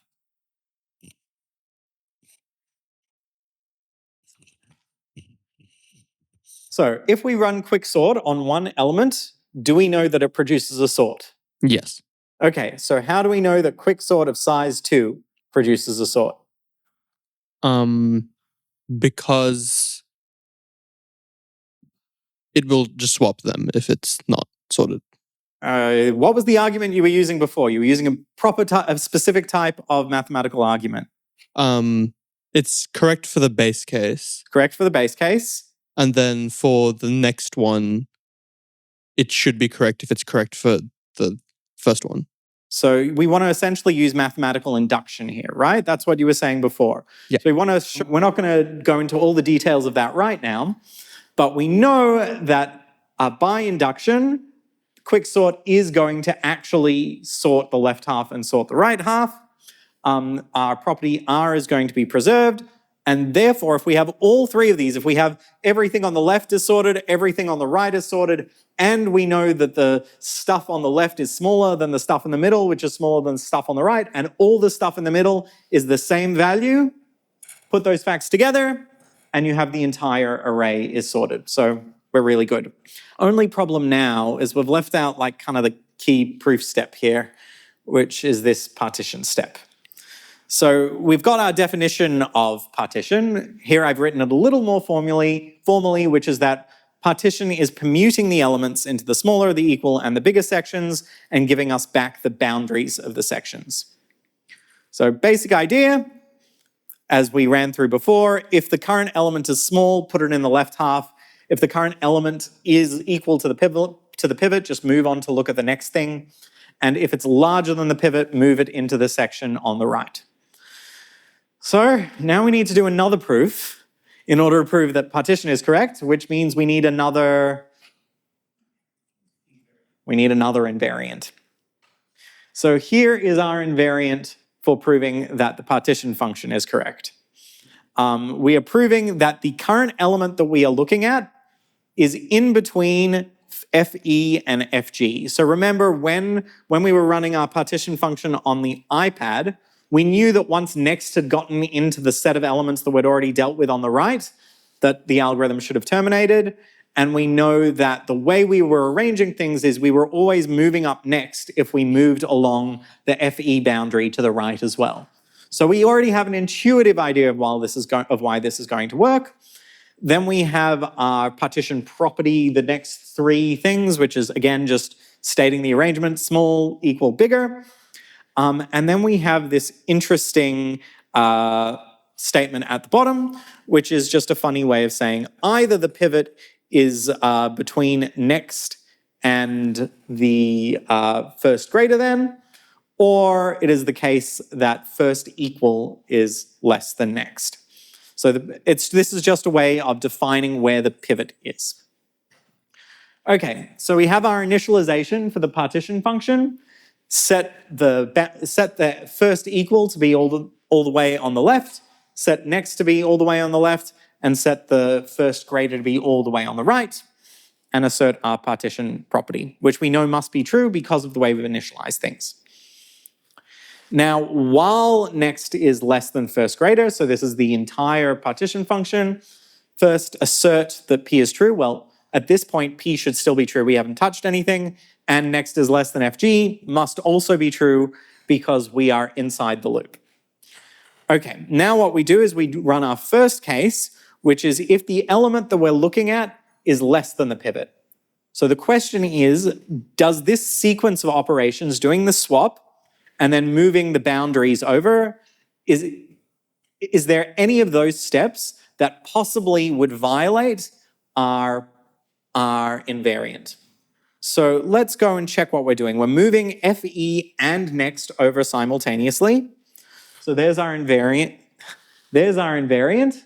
And if we move FE and next up, then we know that that first line must still be true because we've moved them up the same amount. We know that it must also be the case that everything on the left side is smaller than the pivot because we did a swap to make sure that that's the case. And we know that we haven't modified anything on the other side, and it's still the case that FE is smaller than next, and that the pivot is between next and the, and we know that FE is still less than next, so we don't have to worry about that first part of the pivot condition. Okay, so that's our first block. Now our second block, we're doing kind of the opposite logic. So now the element that we're looking at is larger than the pivot, so move that element up to that end zone and reduce the pointer to say, well, the end zone has been moved along a little bit. So now let's check our invariant again. Is there any way we could have breached our invariant? Well, we haven't moved the relative position of FE and next, so that can't be violated. And we know that that FG is still less than N because we've moved it smaller. And next is definitely less than or equal to FG because we've only moved FG down by 1. Okay, we haven't modified the area that's smaller than the pivot, and we've swapped. Our swap over here has explicitly corrected for the fact that the current element that we're looking at is larger than the pivot. So we know now that it must still be the case that everything in the FG zone is larger than the pivot, and FE is still less than next because we haven't moved FE. Okay, we're almost done. The only other case that we have here is where we encountered something equal to the pivot, in which case we just moved next along. And by the same logic we've been going thus far, we haven't done any swaps. We've only seen something equal to the pivot, so nothing in our invariant possibly could have changed. Okay, now when the loop exits, we're going to do one more slightly more complicated check. We're going to both check that the invariant is true, and also check that next is now greater than or equal to FG, because if we remember, that was our termination condition for the loop. So if the loop has ended, that must mean that next is now past that right-hand barrier. And it's also the case that if it's the case that FE is less than next, so that our left-hand barrier is smaller than the next, which means that that set is also correct. Therefore, overall, our partition invariant, the overall thing that we were trying to prove about this, is true. Now remember, R, that's the invariant that we described that partition should hold by in Quicksort if it completes correctly. So this is the overall property that everything to the left of the pivot is small, everything equal to the pivot is in the middle, and everything greater than the pivot is to the right. And so by having these assertion statements in at each stage, we now can prove that our partition statement is correct overall. Now, I would encourage you to step through this logic by yourselves and watch what happens as you actually run through the line of code on a worked example. That'll help you convince yourself that this proof is actually correct. Me telling you the proof is correct isn't the same as like really what we call grokking it yourself. And grok is a word from computer science that means to like kind of innately understand. Okay, very, very quick. Garv, you have a question? Instead of doing the swapping stuff, why couldn't we just initialize like two arrays, like a lower array and a higher array, and then like go through it almost like a linear Can do that. And that is a way that's probably a little more intuitive to design it for the first time. Problem is, now you're taking a lot more memory because you've just created all these extra subarrays. Okay, so the time complexity is roughly the same, but the space complexity is higher. Any other questions on this so far? And then we'll do a zip through on efficiency and then talk a little about strings. Questions on... No more Quicksort questions? Okay. We sure? Let's talk a little bit about how efficient partition is. And we need to know how efficient partition is because it's a core part of Quicksort. And if we want to understand how efficient Quicksort is, we need to know how efficient partition is.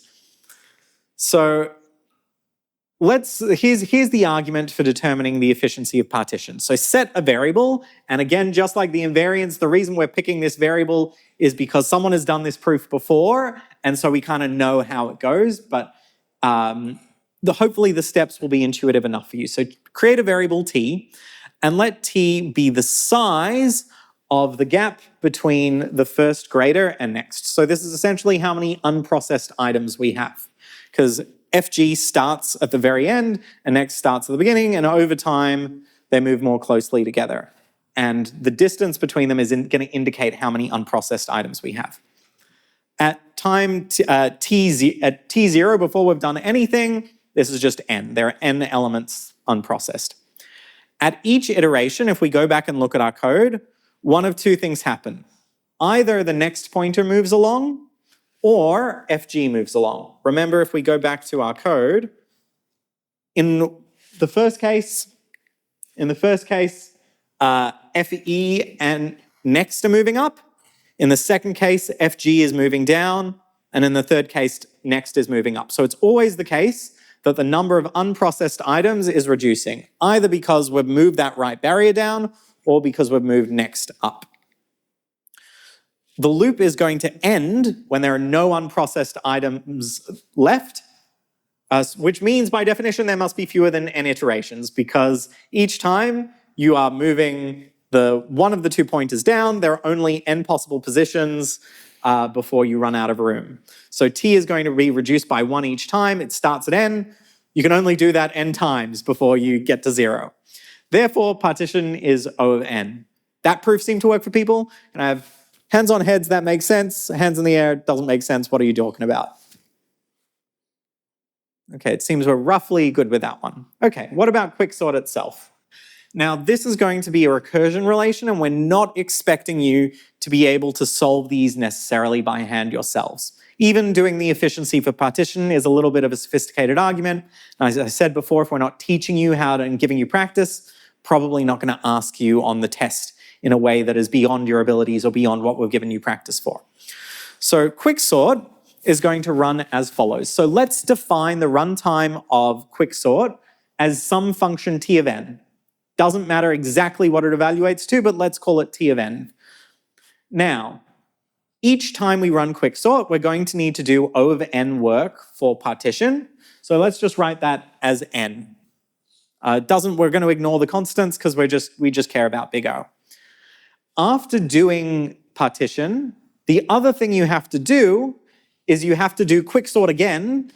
You have to do it twice, but each time you do it, it's going to be on half the elements are going to be smaller than the pivot, and half the elements will be larger than the pivot, which means that we're going to run Quicksort again on n on 2, on an array of n on 2 size on the left, and on an array of n on 2 size on the right. So this is our best case, where every time that I shouldn't have said average. This is our best case. Our best case is where every time we run Quicksort, we're going to get half of the elements in the left being smaller than the pivot and half the elements on the right being smaller than the pivot. And so if we solve this relationship, which is not too hard to do, you can do it with first year maths, we're going to get O of n log n. That's just what it evaluates to if you solve that relationship. Our worst case, however, is where we choose a pivot and one of the halves is empty because there's nothing smaller than the pivot, and all the rest of the items are larger than the pivot. And this gives us behavior that looks as follows. So we get n work for partition, and then we have t of 0 work because there's an array of size 0. There were no elements that were on one of the halves. And then the other half has n-1 elements because work of n-1 because one of those items is going to be the pivot. So it doesn't have to do it on full n work. And then we have, if we go the next level down, t of n-1 is going to run in time n-1 plus t of 0 plus t of n-2. And if you evaluate this out fully, you get O of n squared worst case. So that's not super happy. But what about the average case? So this turns out to actually be quite a lot more work than any of our prior proofs. And so we're not really going to do a full analysis of it. But what we will say is if you want to figure out the average case, it's going to end up being much easier to use a trick where instead of trying to figure out, okay, on average, what will the items in the array be? Instead, what we could do is do a much better job by choosing a random pivot. So instead of choosing the 0th item as a pivot, it's going to be much more efficient to choose a random item as a pivot on average. So we could choose the midpoint. That's going to be hard to analyze and hard to know what the worst case is. We could try and do something fancy. But if we just pick a random element as the pivot, we'll get some expression that looks like this when we do our analysis. And you can look over these slides later. I wouldn't worry too much about them. And if you do a fair bit of work, you get 1.44 n log n plus O of n. So we get average case O of n log n, which is great for us because it's better than our sorting algorithms thus far. Now, the input sequence isn't going to matter for our analysis. The expected running time is always going to be O of n log n. But what was our worst case time? N squared. So can sorting be done in O, worst case O of n log n? Do not answer that one. We will answer that question much later in semester. So I think we have time to actually go back and do a bit of a demo on quicksort.c and on to actually just see it running and see the code. So we're going to do the same thing as we did before and include this time sort scaffold.c just like we did before because that has functions to like read in the array and a function to print out the contents of the array. And also how to compare data. And we'll talk about these functions maybe a bit later. Okay, so Quicksort, as you can see, the actual code for it is really very short. We define the first equal, the first greater than. We're going to define our pivot. And then our base case. Choose the pivot, and the reason we've made this a function here is just to allow us in a minute to demonstrate what happens if you choose either the first element, the middle element, or a random element as the pivot. Call partition, and then call quicksort on the left half and on the right half. Then we have our partition function, which looks pretty similar to what we wrote before, so I'm not going to step through all the code again. And then we have actually used an assertion here to actually just make sure that we've written our code correctly. So if you hit this assert statement and whatever is inside the assert statement is not true, your program will crash. But this is another function, and so we're going to need to include where that function comes from in the C standard library, which is in assert.h. Now I'm going to return very quickly to this data T thing that you have seen. And now you might have said, why did I do that? Well, this allows us to reuse our quicksort on different types of data very quickly, because I've just specified here a type def, which is a custom type, and I've said right now, data t is an integer, but I could make this a float, or I could make this a char, or any of the other C types, and then sort them. But in order to make that work, I'm also going to need two functions which tell us how to compare that particular data type, two elements of that data type, and also how to swap them.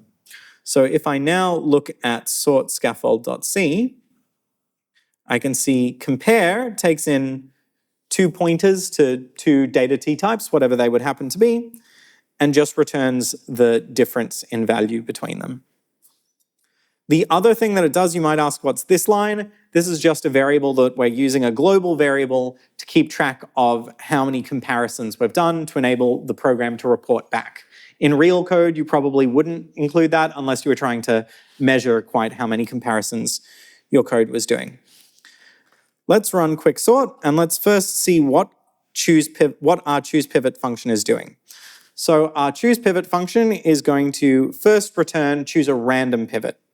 And because it's a return statement, these two lines are never going to run. We'll comment them out later to see what would have happened if we didn't have them commented out. So testing Quicksort.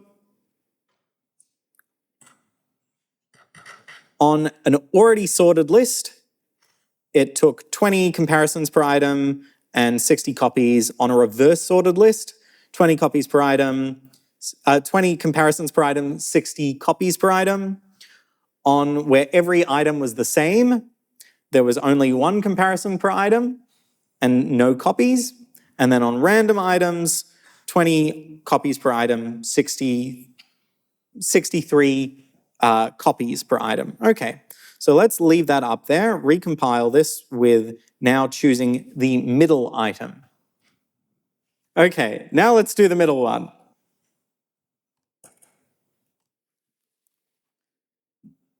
Okay, on the already sorted items, now this one is actually doing a little better. On the sorted and reverse sorted items, on the uniform items, it's doing the same. And then on the random items, it's done slightly better. And now let's do it where we chose the 0th item.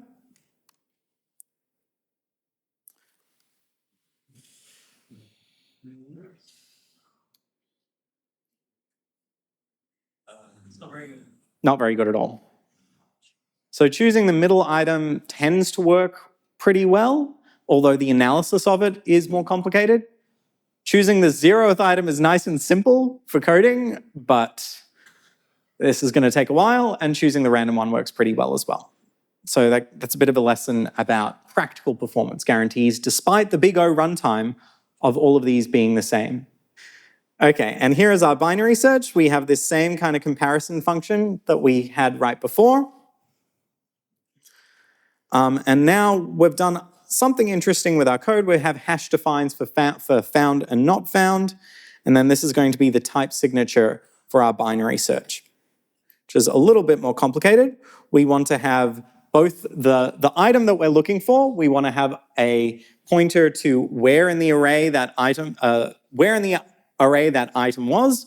We need to have the size of the array, and we need to have the value of the item that we're looking for. I might have already said that, but those are the things we need. We need a pointer to, on top of that, we also need to know which parts of the array we have also already ruled out as containing the item we're looking for.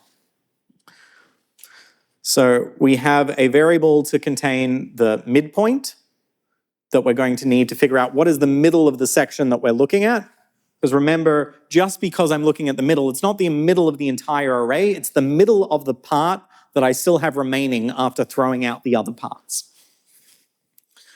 So we calculate the midpoint between the low and the high. And the low and high indicates the boundaries of the parts that we're still looking at. So we might have thrown out everything to the left of low and everything to the right of high. So pick out the midpoint of that. Figure out what the outcome of the comparison is. So is the comparison such that the item on the left is bigger or the item on the, sorry, that the item at the midpoint is bigger than the item we're looking for, or is the item at the, that we're looking for smaller than the item we're currently looking at? If the item is smaller, if the item we're looking for is smaller than the item we're currently looking at, throw away the right half. If the item is larger, return the left half. Otherwise, if it's neither greater than or smaller than, we've actually found the correct one. And in which case, set the location to be the location of the item we're currently looking at in memory, and return found.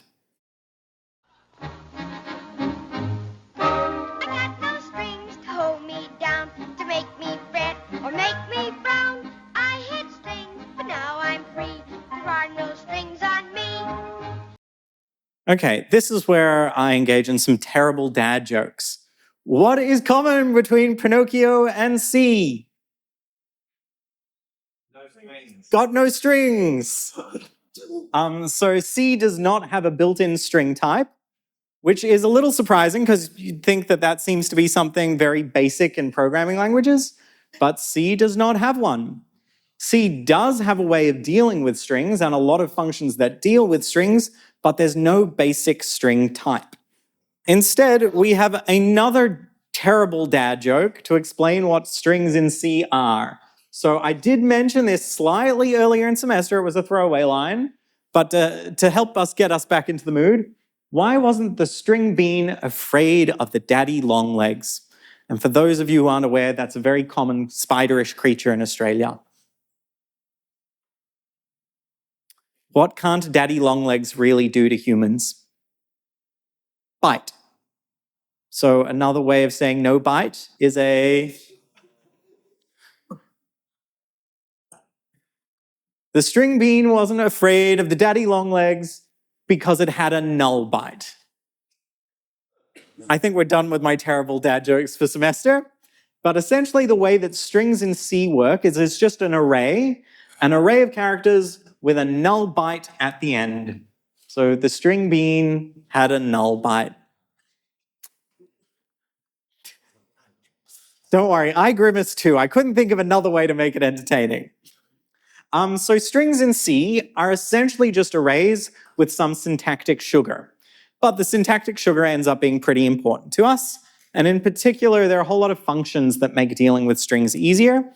And they are included in string.h and ctype.h typically. Okay, and now for your mid-semester test, I've got something that's really, really, really, really important for all of you to remember. Every one of these functions. Okay, good, you've seen them? We're good? Honey's ready to move on. You weren't even looking at the screen. Okay, great. So the main thing, I will actually put them back up for a second. Because some of these are actually very useful. We do not expect you to know them. If you're curious of what they are, you can look up the man pages. You can look up string.h in the man pages and see all these different functions. So let's look for, on this side, there are some nice easy ones. So like, is alpha? What do we think is alpha does? Anyone have a guess? Let's get it to Ronald. Returns a true or false if it's a alphanumeric symbol. Is it alphanumeric? Maybe not numeric, just if it's alphabet. Just alpha. And then is alpha num? What about that one? Which one? The very first one, is al num. That's probably the alphanumeric. Yeah, that's probably the alphanumeric one. So a lot of these functions kind of do what you guess they might do, but if you don't know if C has a given function that does the type of thing you want, you can always look it up. Now, there are some interesting functions. Well, by the end of today, I really would hope that if I asked you to write one of these functions, most of them you probably could, at least the ones that do basic string manipulation. So something like toUpper, which converts a string from uppercase to lowercase. You remember your ASCII table, right? We've just seen the ASCII table a bunch of times. You know that there's a fixed difference between an uppercase number and a lowercase number. You know how to check if a given character is in range of all the lowercase numbers. And so you should be able to write a function I would probably give yourselves a little practice just trying to write a few of these yourself.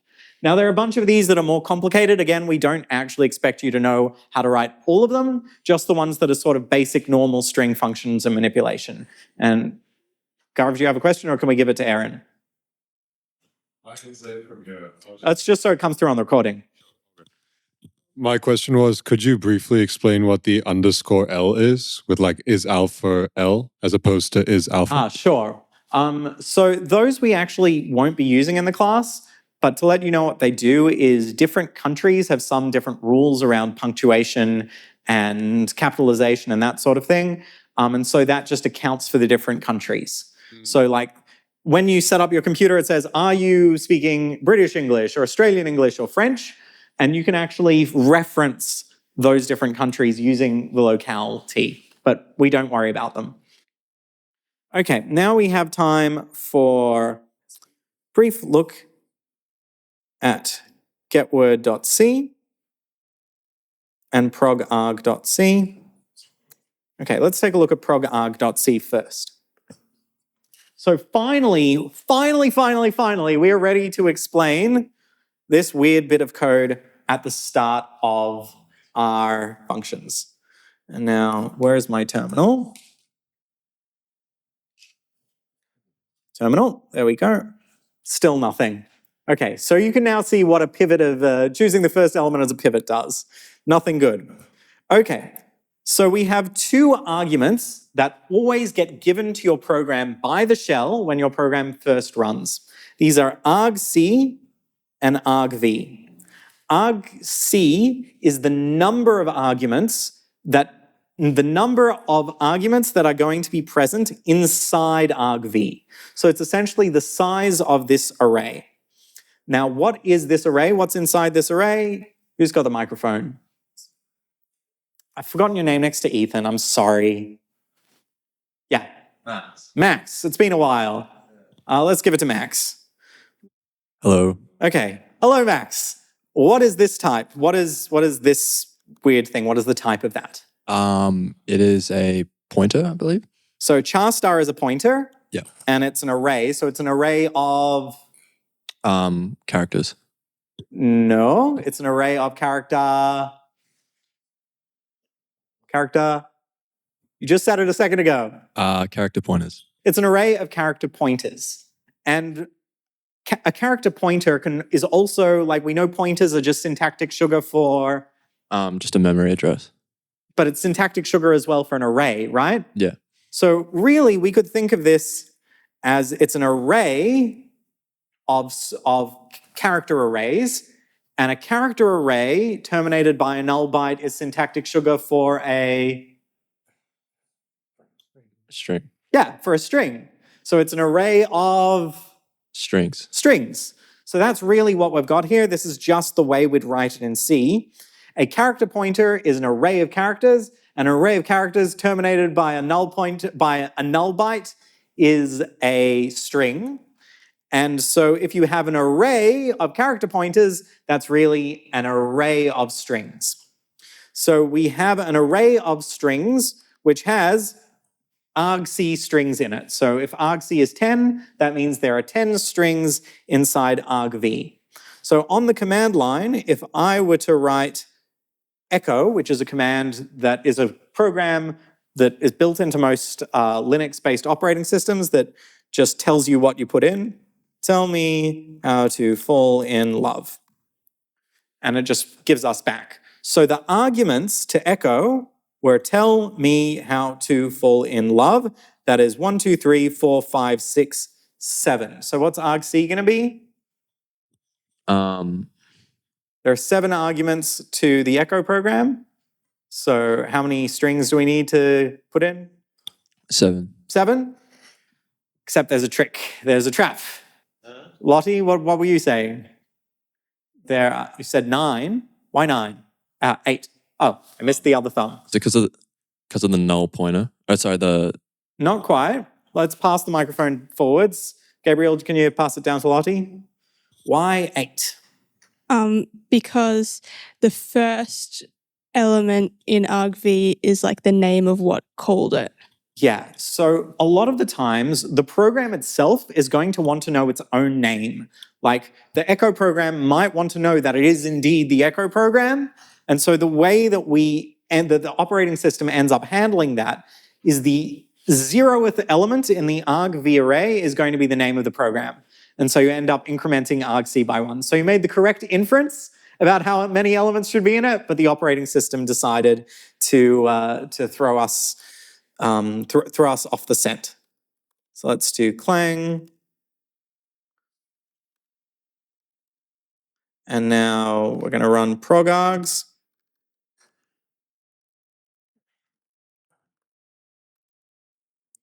And we can see argc is 8. The very first element is the name of the program, including the path that I used to execute it, and then each of the other strings. And even if I put something like that, you'll notice now that argc6 is not equivalent to the number 4, it's equal to the string 4.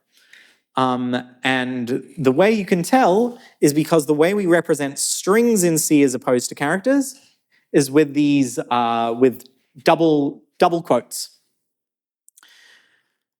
Also, another important thing to know in our code here is we're now using the %s format specifier for the first time, which allows us to print a whole string. So the printf function will look at the argument you gave it, which should be an array of characters. And in this case, argvi is an array of characters. It's a pointer to a character, which is the same as an array of characters. And it will keep printing out the elements of that array until the first time it hits a null byte.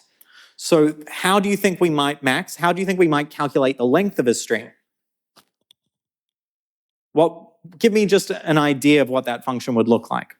Gabriel, pass that back to Max. Thanks. How to calculate the length of a how do string? we calculate the length of a string? Just count out all the characters in the string. How do you do that? Just So look at you have the pointer to the first character. Yeah. And then what do you do? Find the second pointer. So find the pointer for the second character. So how do we do that? It's pointer plus 1. Yeah, just plus 1. Yeah. And then do we keep going plus 2, plus 3, plus 4? When do we stop? You stop when you get the null pointer. Yes. Well, not when you get the null pointer. No. The null byte. Null. And it's kind of confusing because you're looking for a 0, but in this case, we want to dereference the pointer and look for when the thing that we've dereferenced is 0. Whereas the null pointer is 0 before you dereference it, which would be really bad. That would give us a seg fault. And so I would encourage you as an exercise from today to go ahead and try writing that string length function yourself. Okay, now let's look at getWord.c. And the goal here is to extract a single word out of standard input, which is just what we're typing in. So it's not one of the arguments, it's like the normal way that we do scanf. And we're going to have the additional condition on it that the single word can't be of more than limit characters, and we must give it ahead of time an array that is large enough to include limit characters plus 1. Why do we need plus 1?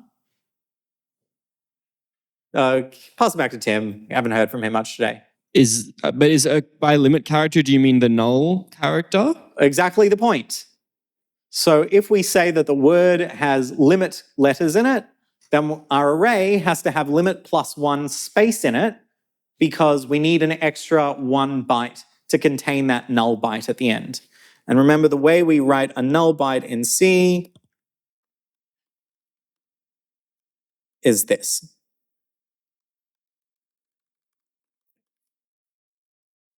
Now, if I did that would not create a null byte. That creates a string with a backslash and a 0 in it. So be very careful about when you use single quotes and when you use double quotes. Okay, so let's look at getChar briefly, and then I might keep you to like 57 so that we have time for the very beginning exciting bit of the intro for the next class. Okay, so let's have an integer set aside and a length set aside just to keep track of where we're up to. And then we're going to use the getChar function, which gets a single character from what the user has typed in at a time. And what we're going to do is take that value that the user has typed in and store it in an integer. The reason for this is a little technical, but getChar returns an integer even though we'll eventually want to change it into its ASCII value, and you can read up a bit more about that.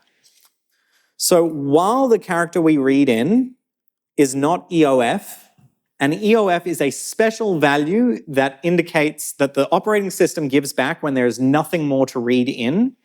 So if you've read in a character and the numerical value of the character you read in is equal to EOF, which is this constant that we define in forget which it's in. It's in one of these two header files. Which one's it in? Yeah, it's in stdio. If you read in EOF, as long as you didn't read in EOF and the character is not alphanumeric, do nothing. So that means keep reading in things until you hit EOF or you get a non-alphanumeric character. Now, if the character is EOF, just return EOF from... Someone said something, Ronald? Oh, if it is alphabetical, sorry, yeah. Okay. What this means is we have now read past any non-alphanumeric characters because all the non-alphanumeric characters are going to be sucked up by this while loop. So this says keep reading in characters. If it's not an alphabetical character, then it's not part of a word, it's part of a number or part of punctuation. So just skip it, keep reading in the next thing. If you've hit EOF, return EOF. But otherwise, so the first thing we want to do is insert into the current position that we're up to the current character and put that in our W array, and our W array is going to be our word array. And then when you're done with that, also increment length. So this is a little tricky syntax. I probably would have written it something like that, just to make it a little clearer. Okay. Then, at this point, we know we've started reading a word, so we've got to read the rest of the word. So that's what this while loop does. So while we are less than the limit of the maximum characters that we can read in, get another character and just make sure that it's not an EOF and that it is indeed an alphabetic character. So you've now got another character, do the same thing again, put it at the next position in the array. And now here's a key step which people often forget. At the very end, when you've finished reading in characters, you need to add another character to the end, and this should be your null byte. And then you can return, and now that W array is going to have a whole word composed only of alphabetical characters in it. Now, this program doesn't actually do anything on its own. It's got no main function, but it's going to serve as the basis for a lot of other things that we do in the class.